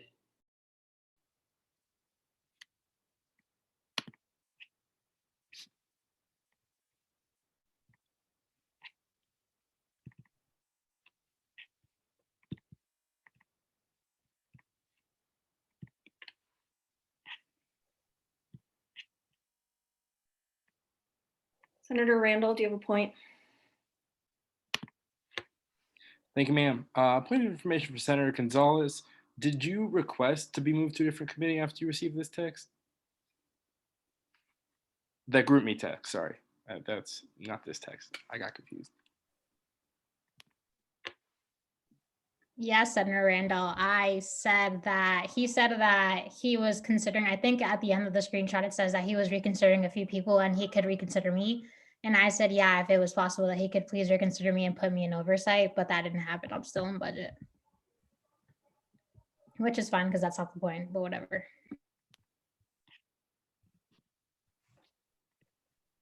Senator Marcus. So, point of information, this happened to not one, but two senators were told they were placed on a committee because they were women. I'm getting head I think nods. that's a point of inquiry, but yeah, sorry. Still getting used to that. So the answer to that is yes. Okay. yes, to my knowledge. Senator England. Point of information for the Senate President. Mr. President, am I correct in understanding that the reason you did not move the complainant, I don't know what the correct term is, the reason that you didn't move one of the senators in question was because the Oversight Committee was full, is that correct? At that point, it was full, and yes. Senator Stoltz, you have a point? Yeah, point of information for the president. Do you believe that if one commits sex discrimination, but then attempts to make up for that by rectifying the situation, that fully excuses the sex discrimination? No, discrimination is not excusable at all. Thank you. Senator Hunter. Yeah, I have a point of inquiry. What are the two possible outcomes from like this discussion and the results of, if we get to a vote, the vote, what are the two possible outcomes, like a yes or a no vote on this? If someone could answer that for me, please. Herman, do you know? Or I guess we can. I am censured, but I am not suspended. I retain my rights as Senate President and a senator, unless I am censured again or have a motion of no confidence called against me. This vote also requires 2/3 majority.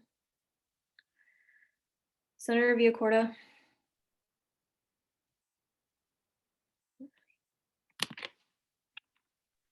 I was raising to clarify Senator Hunter's question. Okay. Senator Marcus. Point of inquiry, is there a limit to how many people can be placed on a committee?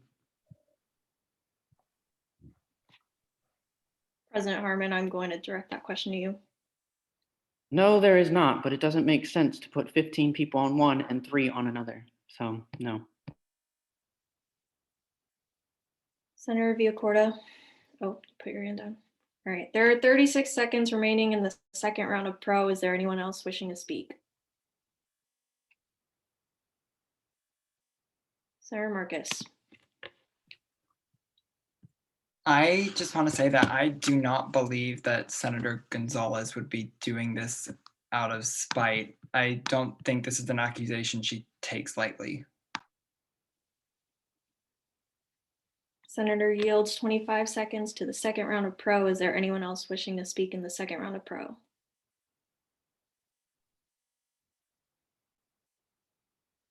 All right. We will move on to the second round of con. Is there anyone wishing to speak in the second round of con?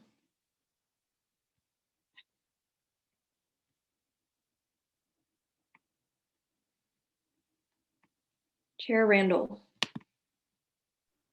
Thank you, Madam Pro Temp.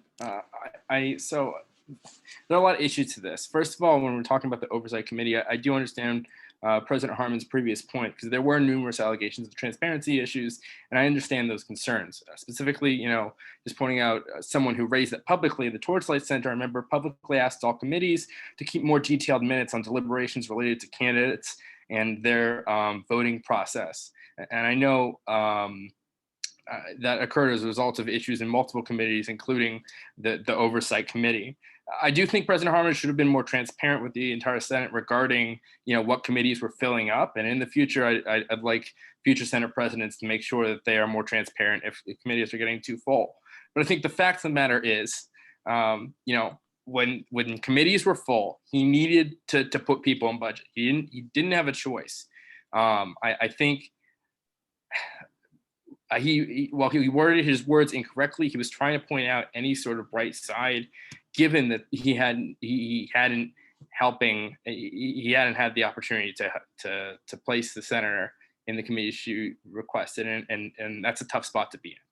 But I don't think this is a great motion for those reasons.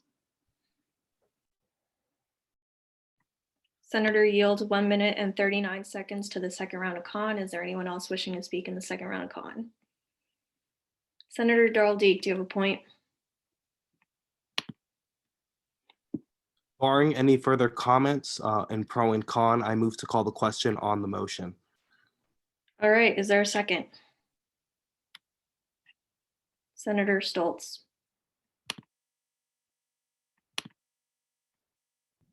Seconded. Are there any objections to the calling of the question? All right.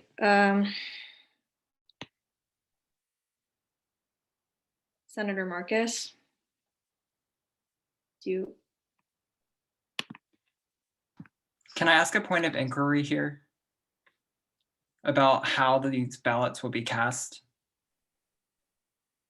Like, is this a secret ballot?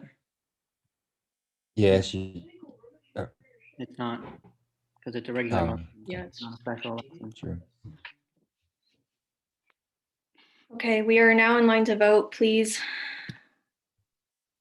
Oh, sorry, closing, might be.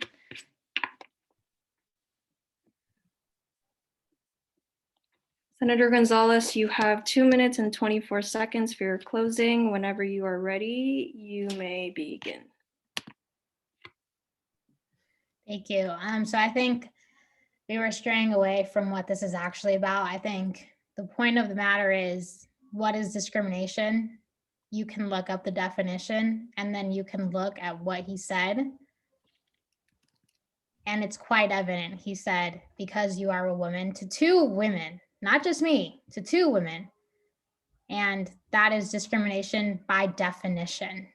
It's by definition. This isn't an argument. It's by definition, and I'm protected under the law from discrimination. And I am bringing this here because we would be doing a disservice to the student body, to all women, if we didn't call out when we are being discriminated against because of our gender. This isn't okay. I'm not doing this lightly. I'm not doing this out of spite. I'm doing this because this is not okay.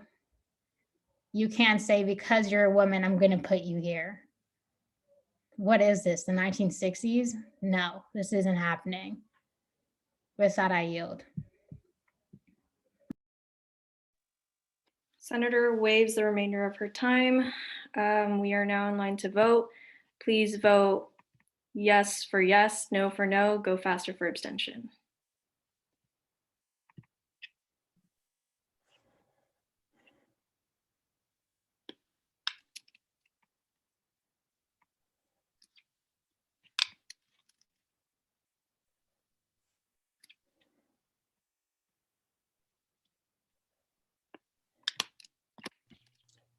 You all remember to use the reactions because it's not a secret vote.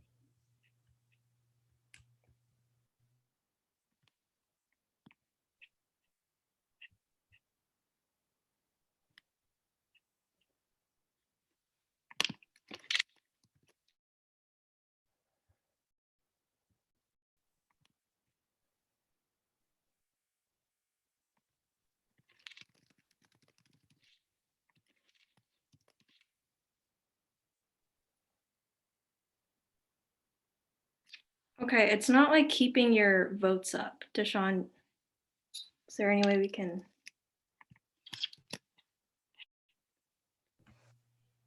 You broken up. What did you say? Hang on. It's like not keeping the votes up.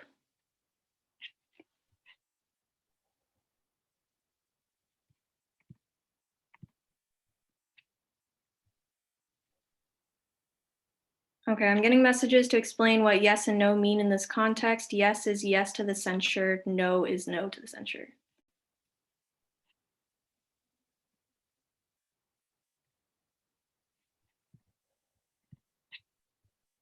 Okay, just to make this see your votes. So when I call out your name, please privately message me. All right, 1 second.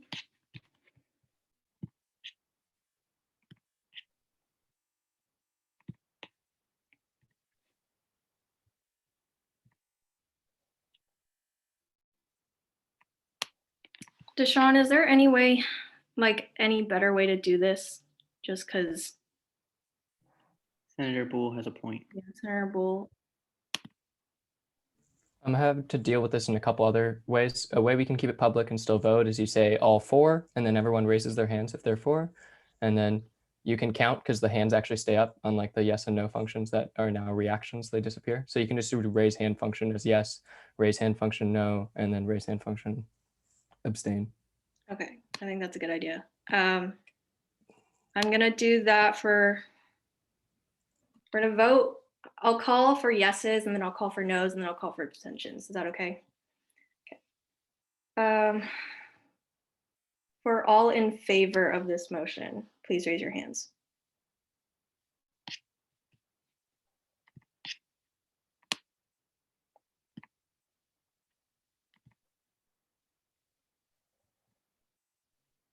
All right, keep your hands up. It's gonna take a while.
Okay, you can all lower your hands now.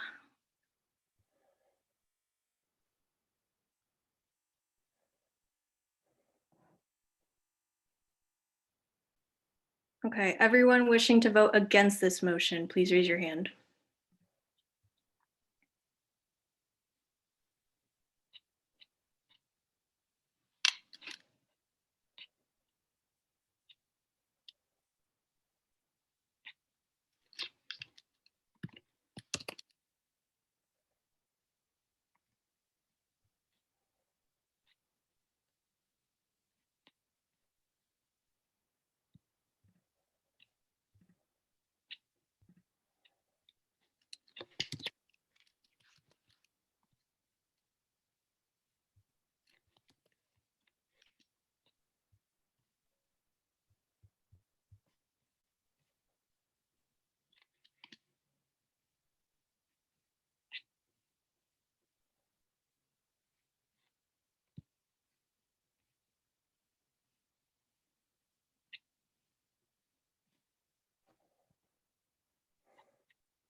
Sorry guys, it's taking longer than expected.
Okay, you guys can put your hands down.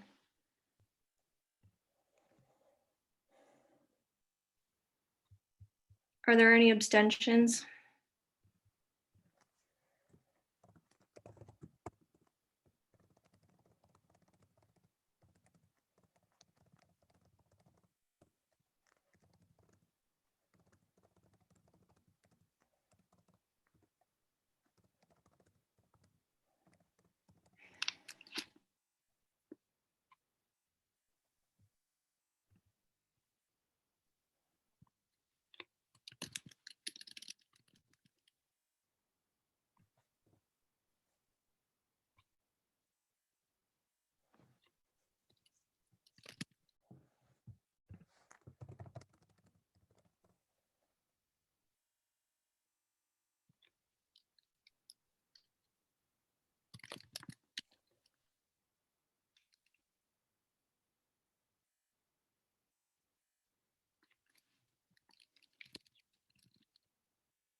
Okay, is there anyone wishing to change their vote?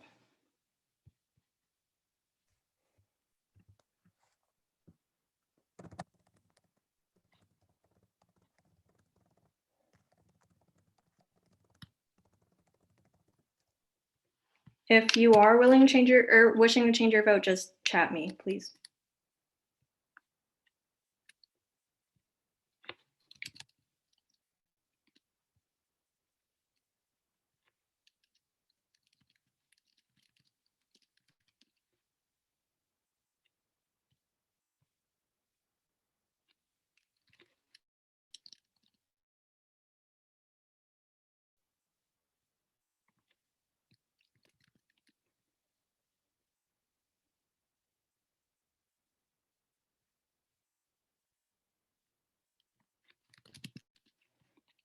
Okay, give me a second to tally up everything.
Okay, vote reads 16 yes, 20 no's, 5 abstentions. Censure does not pass.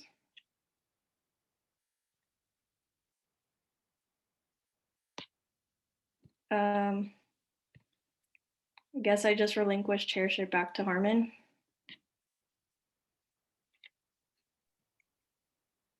All right.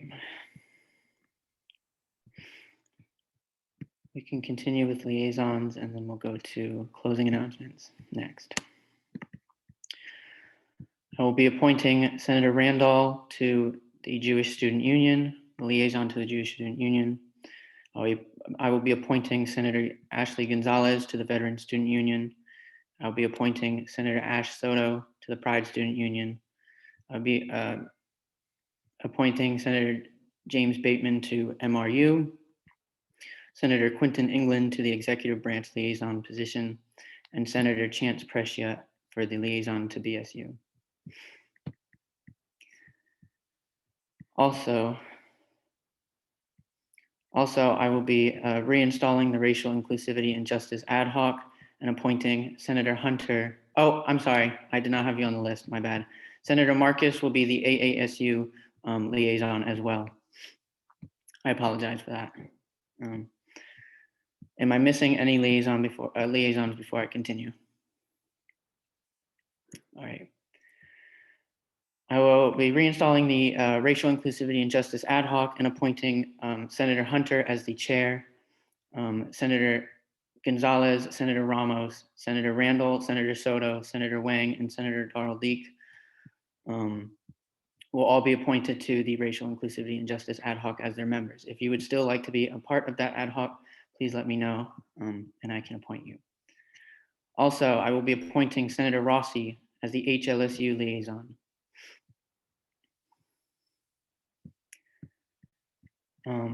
With that being said, is there anybody else wishing to be a liaison at the current moment?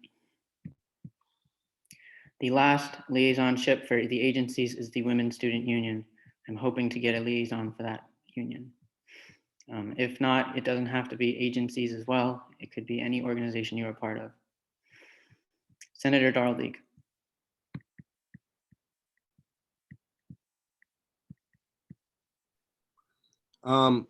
Seeing that the Women's Student Union liaisonship is vacant, I wouldn't mind serving in that capacity. I can reach out if you would prefer I do that and have them email you or something. But Are you asking that you want to be it or to find? Oh, okay. Okay. to be the liaison to the Women's Student Union. I know a couple people on the e-board, so I could just reach out and let them know that I'll be their liaison. Or if you want me to. There are no other senators that have an interest in being the Women's Student Union liaison. I will be appointing Senator Darleek. Senator Lassard. Oh, I'm sorry. I skipped over Senator Soto at first. So Senator Soto. This is in like completely different regards. So if you want to appoint the Women's Student Union liaison first, then that's fine with me. Okay, Senator Lazard.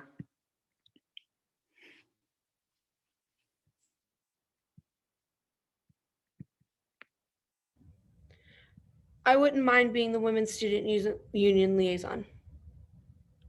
Senator Darleek, are you okay with Senator Lassard serving as Women's Student Union liaison instead? Because I'd prefer Senator Lazard. All right, I will be appointing Senator. All right. I couldn't speak. I was muted. But yeah, she's a woman. She'd probably be way more qualified. So I don't mind at all. All right, I will be appointing Senator Lazard to the role of Women's Student Union liaison. Thank you all for filling up the agency's liaisons. Any other people? Oh, Senator Soto. Just point of clarification, did you say that it could be organizations that are not liaisons? I mean, not agencies that can have liaisons? Okay, can am I able to request one right now or no? I'd prefer not to appoint people to dual liaisonships, but it's not really against the rules. Okay, then I'll just text you, no worries. Okay. For further liaisonships, I'd prefer to talk to everybody about them. So let's just wait until next meeting to do so. All right. Closing announcements. Is there anybody else wishing to make closing announcements? Raise your hand if you'd like to. Senator Marcus. I had a student that was unable to make it to public comment that wanted something to be read. Can I read that, please? Okay, so it's from, many of you know Gigi, it's from her. And this is not my words, this is hers, and I'm just going to read directly what she said.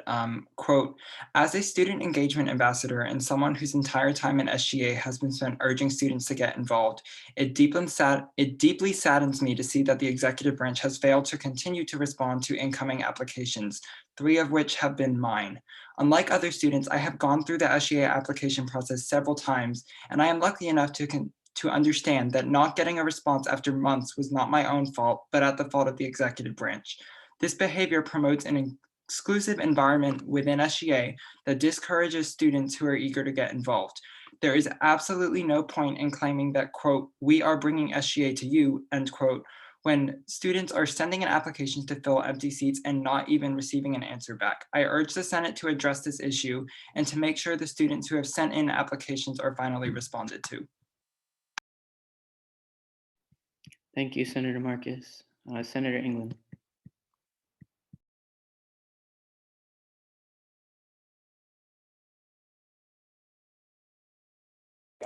Thank you. I don't know if I can do this, but I'm going to use my closing announcement to almost directly respond to that and say that I already have a meeting set up with the Executive Branch Chief of Staff tomorrow.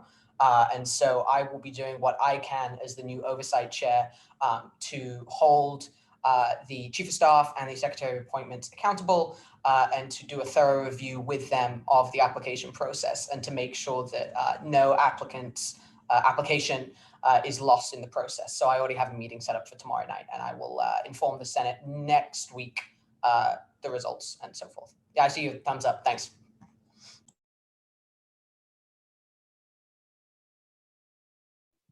Senator Darleek. Yeah, I'm gonna keep it brief. I just want to say have a great night. It was an eventful first session back. I look forward to our next few sessions as the semester moves forward. And, beyond that, if this meeting, got you in some of your emotions, definitely got me in mine. listen to some Rod Wave. He speaks a lot of truth. So that's my little piece for the night. So everybody have a good night. Thank you, Senator Darl-Deek. Senator Villacorta. Yeah, I didn't really have anything to say a few minutes ago, but after hearing the student engagement ambassador, I think that's what they're called, that Jonathan read, the last Senate just finished an investigation into the executive branch for not forwarding candidates and not reviewing applications correctly, and they're doing it again. At this point, we really have to start considering all of the options we have as the legislative branch, because a student's rights were inherently violated. You can check your statutes, you can check the Constitution. Students have certain rights when it comes to appointments and applications of when they need to be heard, when they need to be interviewed, when they need to be forwarded.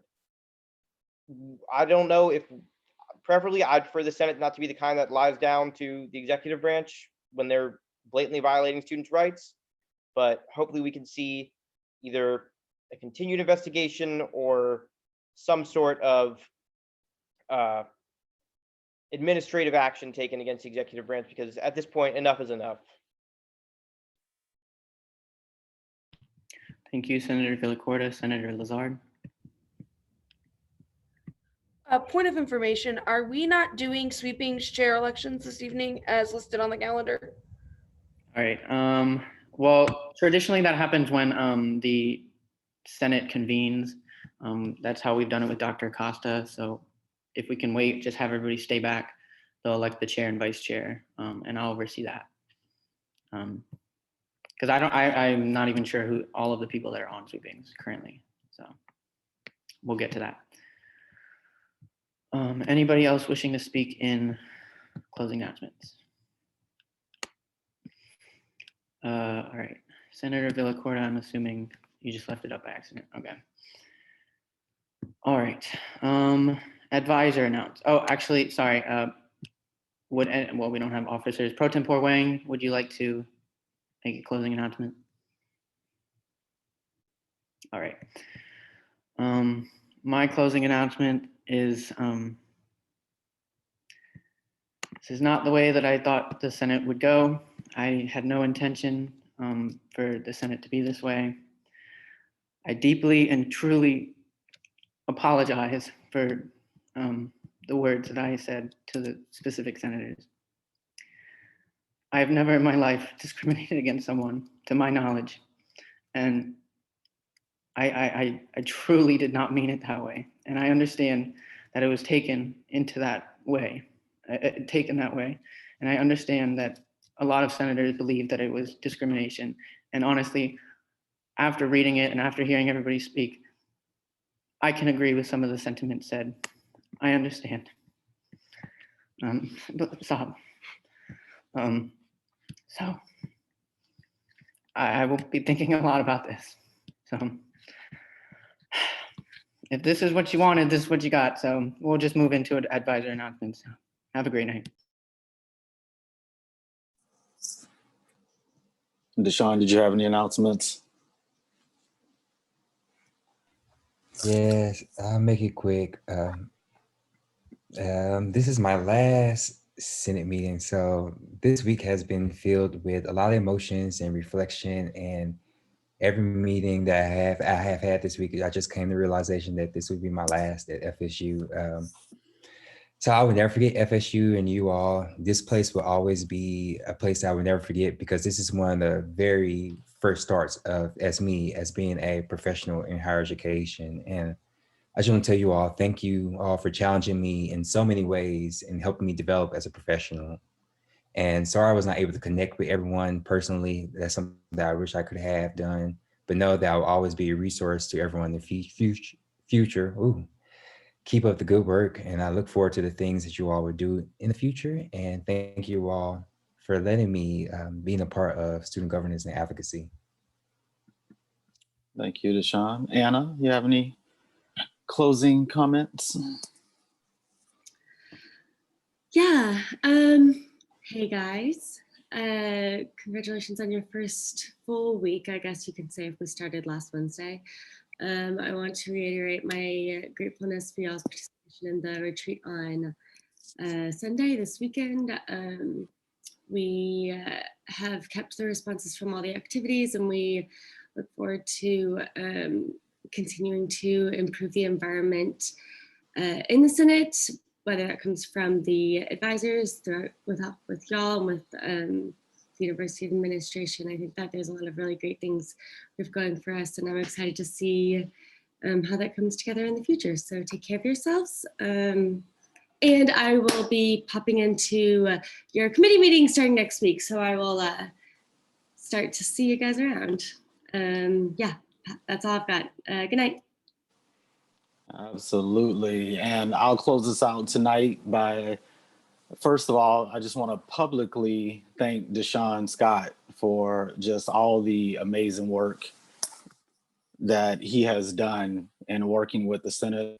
So many of you that don't know, Deshaun and I were kind of thrust into these roles sometime in the summer. Wasn't a whole lot going on during the summer. So it was cool that we kind of came in when we did, but I just want to make sure that I publicly thank him because, we both stepped in at a time where we didn't know we were going to be stepping in. And he stepped in and really stepped into some big shoes. Those of you that knew Dr. Acosta, she had been in that role for quite some time. And so we both had some big shoes to fill. And so while we will miss him, we are definitely wishing him well as he heads to Washington University. But we will continue to reach out to him as a resource. We'll try not to bug him too much. But with that said, myself and Anna Van Gerp, and soon Dr. Felicia Williams, who has been listening in tonight, our new Director of Engagement, we will be supporting you all. We will be here to advise and work with you all through nights like tonight. We will certainly in the future talk about our bedtime and also making sure we make a motion to extend past that bedtime as we are knocking on midnight, just so we can make sure we're being consistent, because when I put on my administrative hat, I certainly think about you all as students and students first. And I think about all the things that come with that. I think about the couple of weeks that we have had and the weeks that are to come. And so I'll certainly be keeping that in mind, but certainly didn't want to let this night go by without publicly thanking Deshaun for all of his work.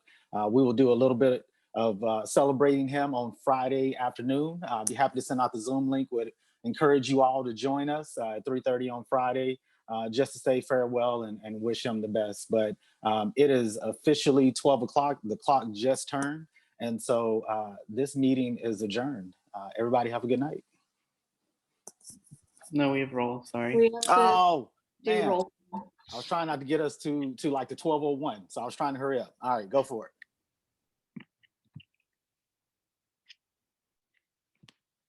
Oops, sorry. Okay. Senators Murcia, Flashman, and Tackett.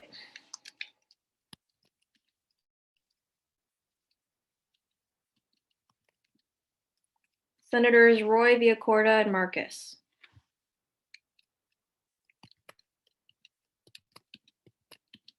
Senators Bateman, Gertz, and Hunter.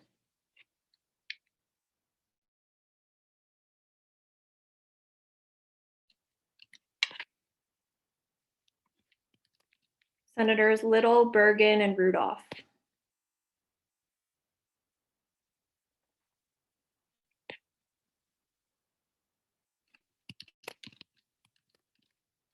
If I already called your name, please lower your hand. Senators Destine, Grunberger, and Rossi.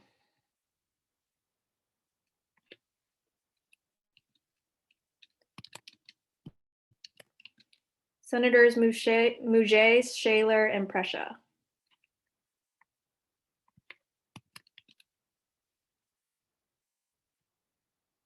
Senators Randall, Wilkinson, and Stoltz.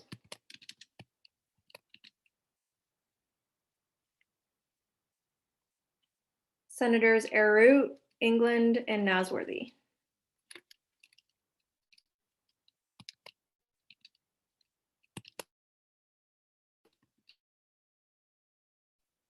Senators Molina, Hall, and Lassard.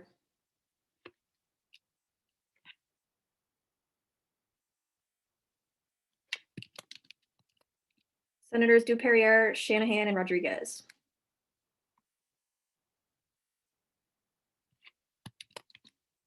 Senators Linsky, Regadel, and Fineout.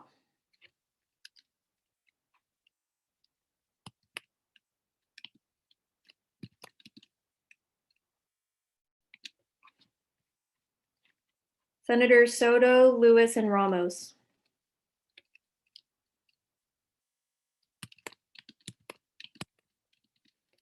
Senators Sam, A. Gonzalez, and Martin.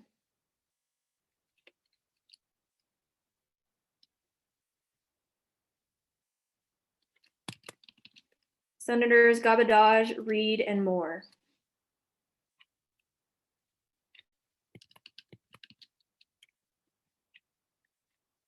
Senators Suarez, Nemeth, and Russell.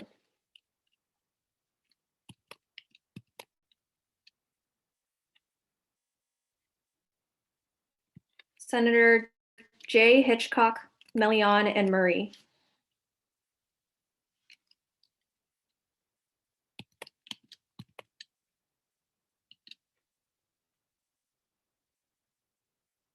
Senators West, Rivera, and Thorpe.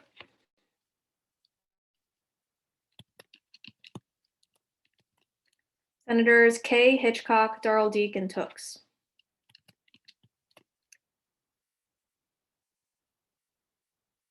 Senators Ross, Boole, and Kalink.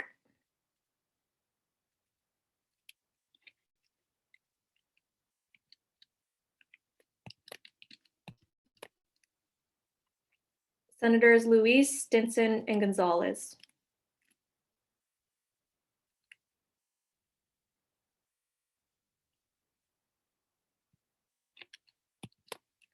And then Senator Rudd.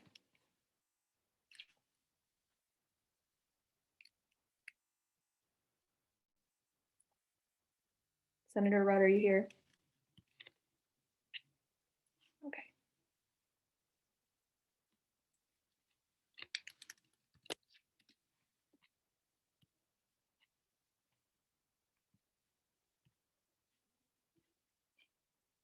All right, that's all for roll call.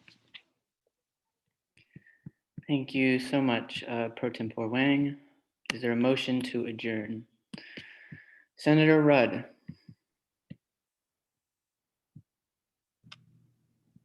I motion to call this meeting to order, or I mean, excuse me, I'm so sorry. It's so late. I motion to end this meeting. All right, is there a second? Senator Boole. So seconded. This meeting is adjourned. If you're in sweepings, please stay back.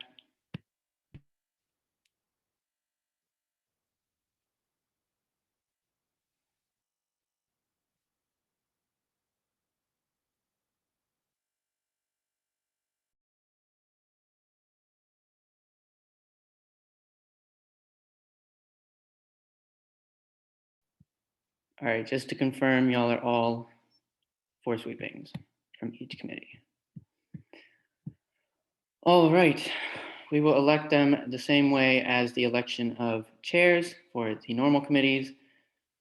That means there will be 3 minutes for a speech, 2 pro speakers, and then, yeah, and it's nominated the same exact way. Are there any questions before we begin? Senator Lazard. Oh. Okay. Oh. Villacorta. Hey, quick question. Is everyone who's supposed to be on sweepings here? I told everybody to stay back. If they didn't stay back, unfortunately, that's their fault. I mean, if you know someone that's not here, please let them know. I have no idea who's not here because I don't know the whole list. Chair Darleek. Oh, I was just gonna open the floor for nomination. Whenever we're ready. Villacorta, or if everybody's okay with going forward, if everybody wants to wait, I'm fine with that. It's whatever you all want to do. Every person, like for me, for example, I know Marcia is the other pair from Judiciary. So if each committee person can just confirm their other person is here, then we should be straight. I think we have both finance, both budget. Oversight, Villacorta and Stoltz. Uh, oh, Nasworthy is and We're Stoltz. missing a Chance, it looks like. Let me text him real quick and see if he can. Which committee is he? Slaw? Oh yeah, is anybody here from Slaw? Oh, Flashman, okay.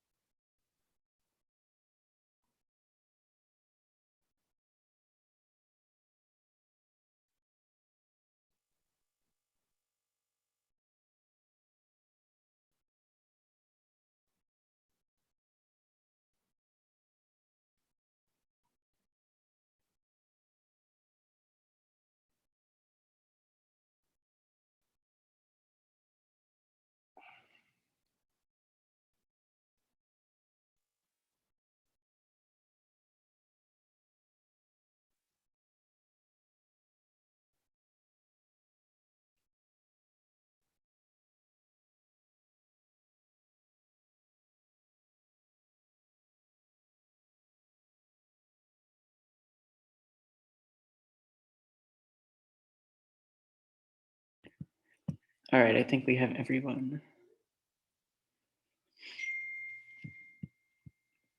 All right, Senator Darldeek, you had that motion. Oh, Marcia, is this a motion or a question, comment, or something? We're just all excited. Sorry, I meant to just speak, but like we figured it out. I was gonna say that Chance is missing, but he's back now. Okay. All right, Senator Darldeek. I move to open the floor for nominations of sweeping chair. All right, is there a second? Senator Nasworthy. I second that motion. All right, any objections? I'm hoping there's none. All right, who would like to nominate? Are there any nominations for chair? Senator Lazard. I nominate Senator Murcia for chair. Is there a second? Senator Flashman. So seconded. Senator Murcia, do you accept? Yes. Senator Gonzalez. I nominate Senator Darldeek. Is there a second? Senator Stoltz. So seconded. Darldeek, do you accept? Yeah, humbly. All right, are there any more nominations for chair?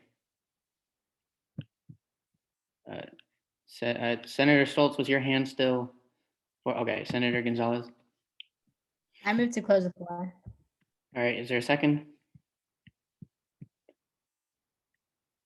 Wait, Villacorta, you're a member of Sweepings? Oh, okay. Second. Okay, yeah, I'm lost. All right, are there any objections? All right, seeing none, now it is between Senator Darldeek and Senator Murcia. So in alphabetical order, Senator Darldeek will go first. You have three. Oh, wait, I got to put Senator Murcia in the waiting room. Oh, I think she's in the waiting room. Oh, no, sorry. I was looking for your picture. All right. All right, Senator Darldeek, you will have 3 minutes for your opening. You may begin whenever you're ready. Oh, let me unmute you. Thank you. You know, I am honored to be in front of you today. I'm excited to be nominated for this position. When it comes to the sweepings committee, one of the biggest things for me is to ensure that this process is used to use the money that we get back that has not been sent and has been swept back, to give it back to the students and make sure that we're using this money in the most effective way possible to ensure that our student body and our students are getting their ANS fees used to their advantage, used to their benefit, and to ensure that it's used to support them in the ways possible. And so in regards to that, you know, I'm not 100% sure what our budget's going to look like this year for the sweepings, but I know it's going to be pretty much bigger than the ones we've seen in the past, just because of the fact that a lot of the funding from last year's budget was not spent because of coronavirus hitting at the end of our spring semester in 2020. So for me personally, it would be my goal to ensure that this process is used to support students and the things that students need and the amenities that are going to help students. When it comes to my experience, I hope my experience speaks for itself in the sense that I've served in a multitude of capacities within the Student Senate, within this university. And I hope to just bring my expertise and bring my experience to this position to make sure student voices are heard and to make sure that our funding process is used to help students. So that's all I have to say. And with that, I yield. So I look forward to answering all your questions.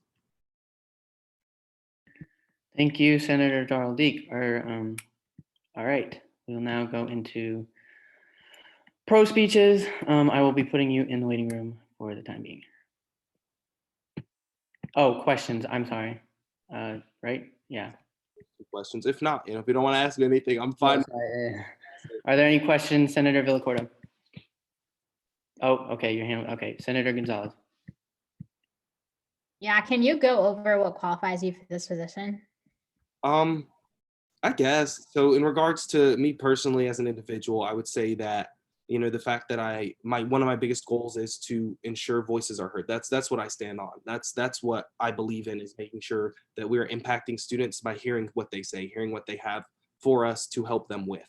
But beyond that, when it speaks to my experience within the Student Senate, I've served in a multitude of capacities. I started as legislative aide, worked my way up as a vice chair, and then pro temp, and then even president. And for me, that was honestly one of the most exciting experiences I've had throughout my life so far. And I just want to bring that experience here. I served within the budget committee as a voting member during my presidency. Although that budget got vetoed for reasons that I personally don't understand, I gained the experience of understanding how that process works. And I've served on the budget committee my first time actually in the Student Senate as legislative aide. I was legislative aide for Senator John McLean, and she was, I believe, the vice chair of budget at the time. I'm not sure exactly what she did within the budget committee, but there was some moments where she wasn't able to go to those meetings my freshman year in the fall semester, where I was actually just sitting there and taking notes on those presentations and providing that to, at the time, Caleb Dawkins, who was the chair of that committee, providing him with the notes that I had taken because he thought they were good enough to use in his own minutes. And so for me, it's all about using the hard work that I have already done to ensure that this process and that this system is as effective as it possibly can be for students. Hopefully that touches on my experience and what qualifies me, but if not, if you have any other questions, I'm more than willing to respond. Thank you, Senator Darrell Deek. Are there any other questions for Senator Gonzalez? Is that another question? Oh, okay. Are there any other questions for Senator Darrell Deek? All right, seeing none, we'll now go into the pro speeches. So yeah, I'll put you in the waiting room. Thank you. All right, is there anybody wishing to speak in pro of Senator Darrell Deek?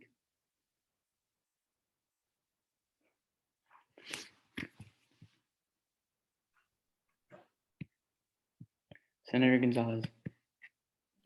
Yeah, absolutely. So I think honestly, he is the most qualified person to serve in any capacity in the Senate because he was literally the president of the Senate. I don't think you can beat that. But even just besides that, Ahmad is someone that shows up for things he actually cares about, and he actually always shows up for the students. And like serving in the racial inclusivity and justice ad hoc, that ad hocs are they have huge turnover because it's something extra you have to take on and you have to love in order to go there. And he never had to be there, but he always went, and he was always advocating for the things that he wanted. And I think in sweepings, you have a lot of power to do like a lot of good stuff on campus. And with sweepings, you can give money to actual students and redirect it to areas of campus that need the help. And I think there's no one better to advocate for the students and lead us into advocating the students than Ahmad. And with that, I yield. All right, is there anybody else wishing to speak in pro of Senator Darrell Deek?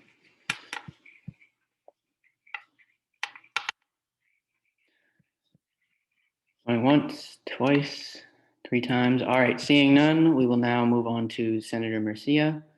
So I will let her in the room.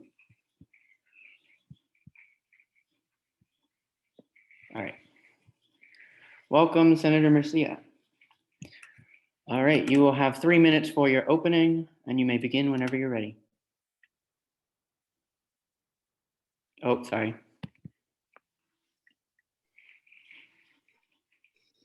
Hey guys. First off, I want to say that I'm very excited to be on Sweepings. I served as the vice chair of Sweepings during the 71st Student Senate. I have also been the chair of RTAC. I understand how much money we're going to have left over just because of the fact of COVID. I think it was somewhere over $1 million that's been swept back into our account. I look forward to making sure that the use of that is best by that we can extend it to the most needed parts of campus. I also know that this is a very email heavy position. I know that especially with my experience as RTAC chair, answering emails is very difficult. I have a very scheduled one synchronous class, which takes an hour. So I definitely have the time to give to this position, and I have the time to make sure that I am readily available to answer any questions for anyone. And with that, I yield. Thank you, Senator Murcia. Are there any questions for Senator Murcia? Senator Stoltz. Yeah, Senator Murcia, could you lay out your specific qualifications for the chairship?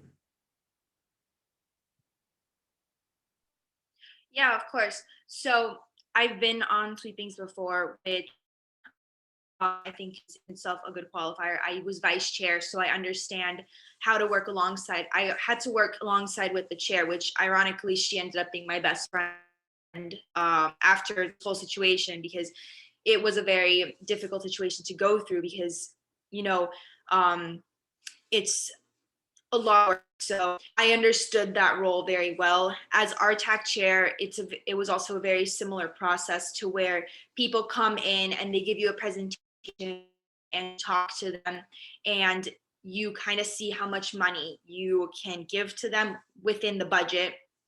And recap, because I don't remember if anyone else was on Sweepings in the 71st that was here. I don't know if Alex was, but I was the treasurer of my club in high school. So I have a lot of experience in leadership positions, and I am very versed in the financial manual.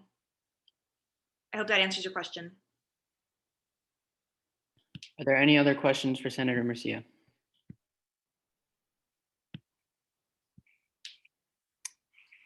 Going once, twice, three times. All right, seeing as though there's no more questions, we will now move into pro speeches. So Senator Murcia, I will be moving you into the waiting room for now. All right, is there anybody wishing to speak in pro?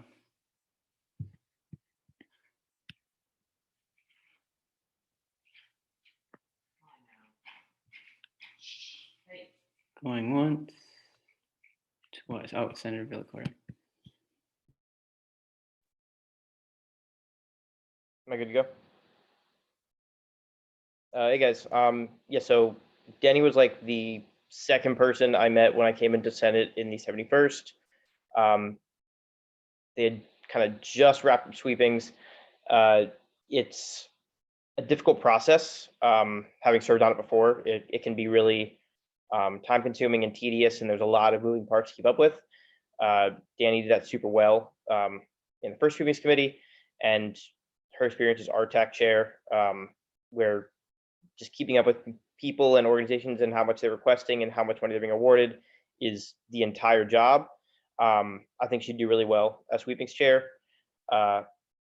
There's a lot I can say about her dedication, work ethic, but a lot of you have seen her in action in the 72nd when some of you would come to watch. I think that kind of speaks for itself. Personally, I think just all around very good senator who is going to make sure that this runs as smoothly as possible and that things are allocated and done in as fair a way as possible to ensure that we are able to get this allocated, passed, and get some money to the people who need it as soon as possible.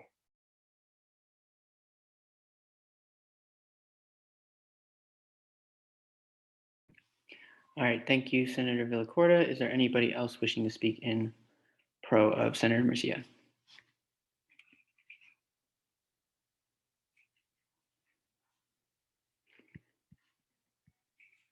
Once, twice, 3 times. All right, seeing as though there are no more pro speakers, I will let the candidates back in and we will vote. Just send me their last name and I'll count the vote.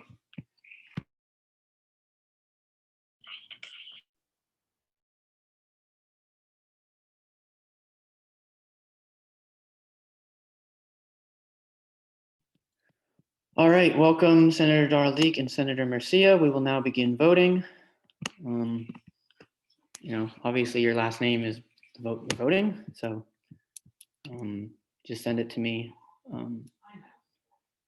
Let me call on you just so it's a little easier.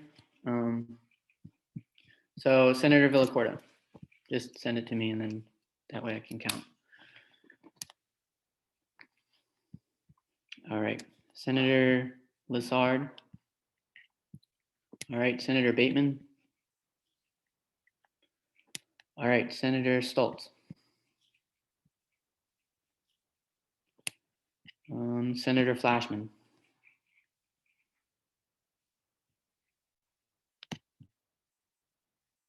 Senator Flashman. All right, I'll come back to Senator Flashman. Senator Gonzalez. Senator Nasworthy. Senator Darldeek. I'm pretty sure I know you. Yeah. Senator Murcia. Okay. Pretty sure I know. I mean, if I had to guess. Senator Prescia. And Senator Flashman. All right. Congratulations, Chair Murcia. You may now conduct the vice chair election.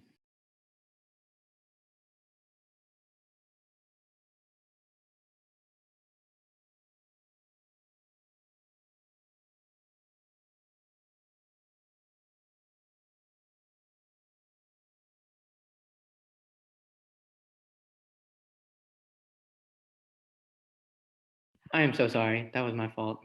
Yeah. Let me give you co-host. Totally good. Okay.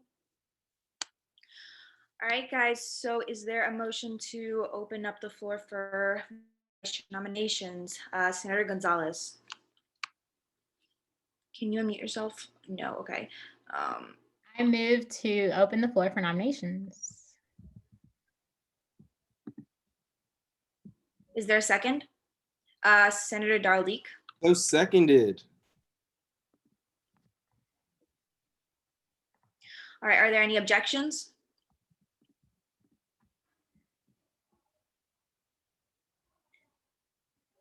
Are you objecting? Okay, cool. Would anyone like to nominate anyone? Senator Lessard. I would like to nominate Senator Villacorta for vice chair. Is there a second?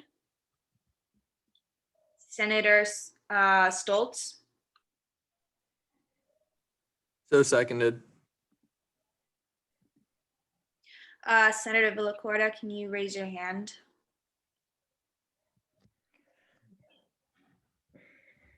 Do you accept?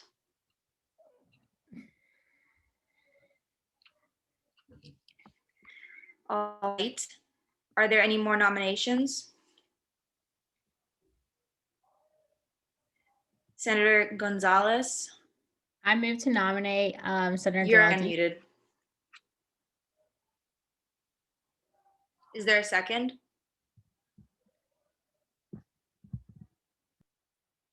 Senator Stoltz. Seconded. Senator Darldeek, do you accept?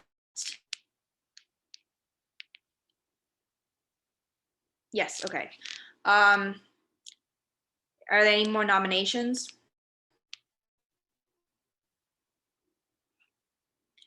can I have a motion to close the floor for nominations? Senator Gonzalez, I move to close the floor. is there a second? Senator Nasworthy, I second that motion. all right, so going by alphabetical order, Darrell-D starts before Villacorta. So I'm going to put Senator Villacorta in a waiting room. How exactly do I do that?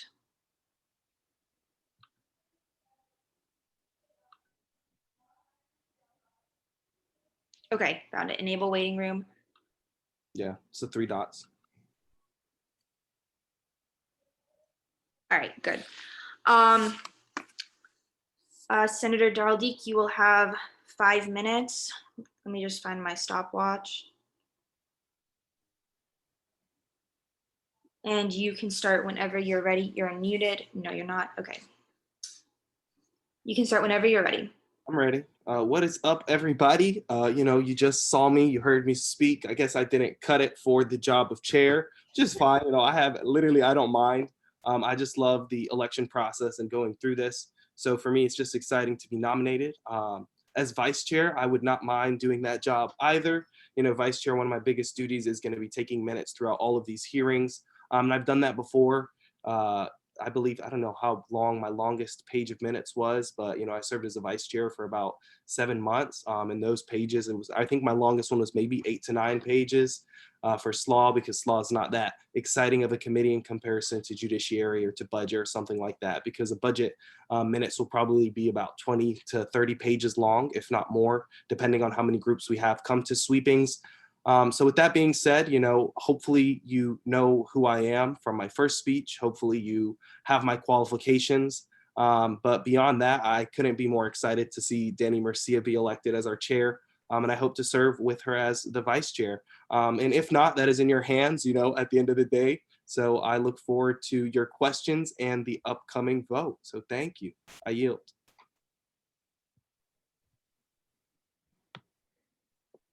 Thank you, Senator Darrell-D. Do we have any questions?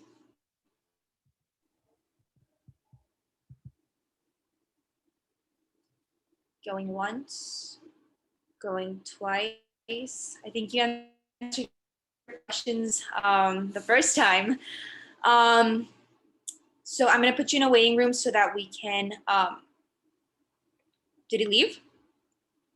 Okay, I think he left.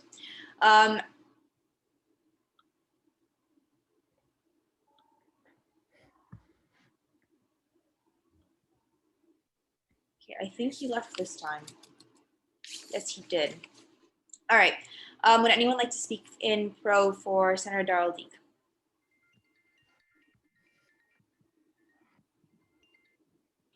Me, if possible.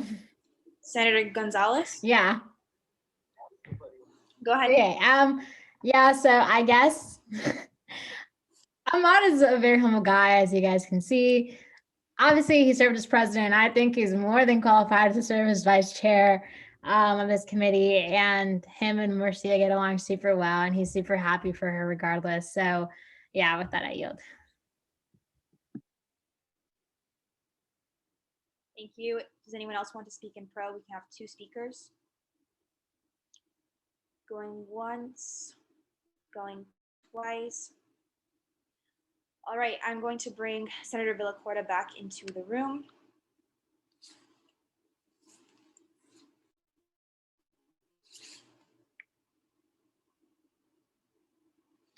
All right, Senator Villacorta, you're going to have 5 minutes, and then 2 people can ask you questions, and after that, we will put you back in the waiting room. Sounds good.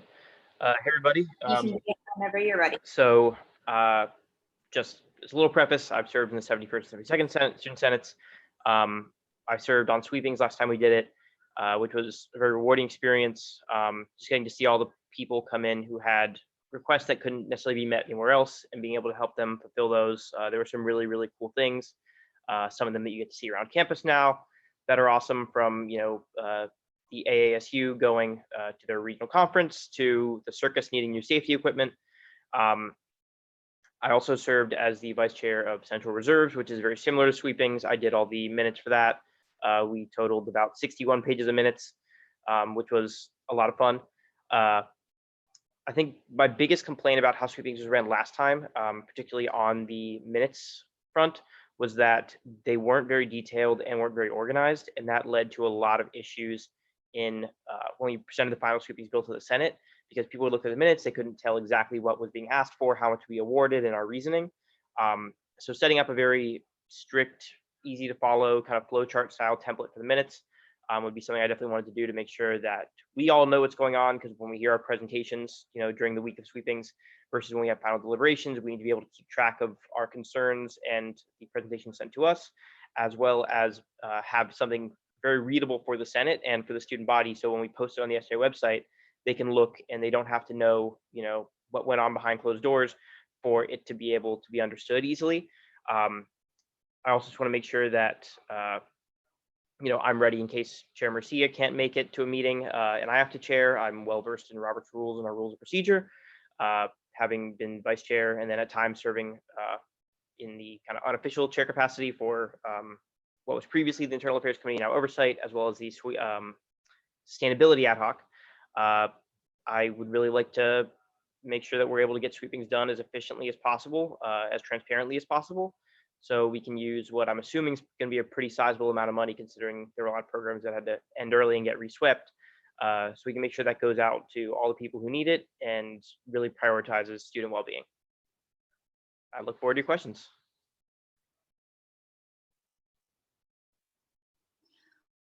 All right, thank you. Are there any questions for Senator Villacorta? Going once, going twice. All right, I'm putting you back in the waiting room. Would anyone like to speak and go for Senator Villacorta?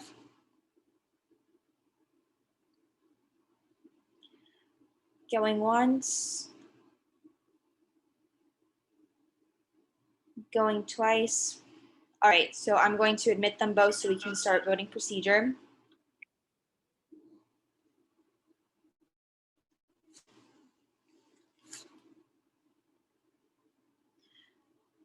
Are you guys both in now? There you go, okay. Hey guys, welcome back. So we're gonna go into voting procedure. So when I call your name, send me a private message. Ahmad, sorry, Senator Daldeek, Senator Gonzalez, Senator Stoltz,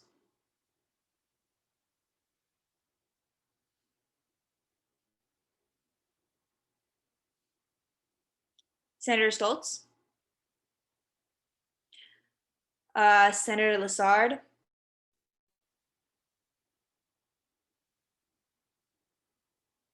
Senator Rowan,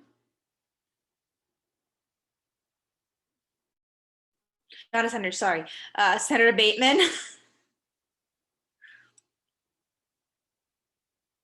Senator Flashman,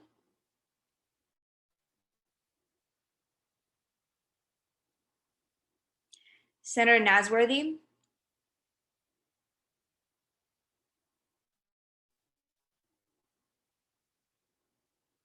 Senator Villacorta.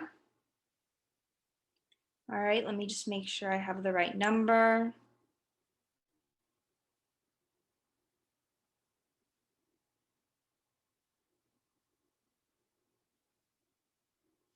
Congratulations, Vice Chair Villacorta. And with that, I'm going to hand chairship back over to President Harmon. I'm sorry, I was not listening. What were you saying? Vice Chair Villacorta. Oh, congratulations.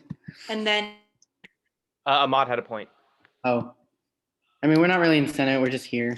Right. So I guess I don't have to be formal. I did want to say thank you guys for the opportunity of losing 2 elections in one night. That was really fun. But it was honestly fun. Like, I'm not going to lie. I hate when we have uncontested elections. But thank you guys for this opportunity. I look forward to us working together in sweepings. And beyond that, at the end of the day, I just want to say I feel like I'm a winner. I definitely have like a swag bag, like we're about to go help some students. So I'm excited. But besides that, thank you guys for giving me the opportunity. It was a tough crowd, not much interaction with the candidates, but overall, thank you for the experience.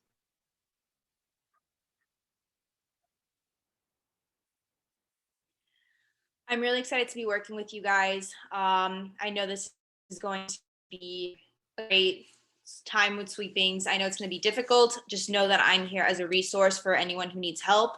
I'll be making a chat shortly. So I'm going to take a quick picture of who's on the Zoom call right now. So if anyone just wants to smile, no, I'm kidding. I'm going to do it with the participants to make sure that I don't miss anyone.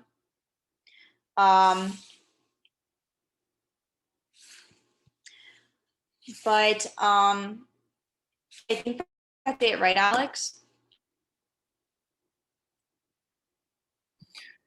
Yep, just make a group chat, make sure to add the advisors as well as myself and Pro Tempore Wang. And I'm sure you'll get more information from Deshaun in the future. So congratulations, all of you. And I look forward to the work we do. Good night. Bye, everyone.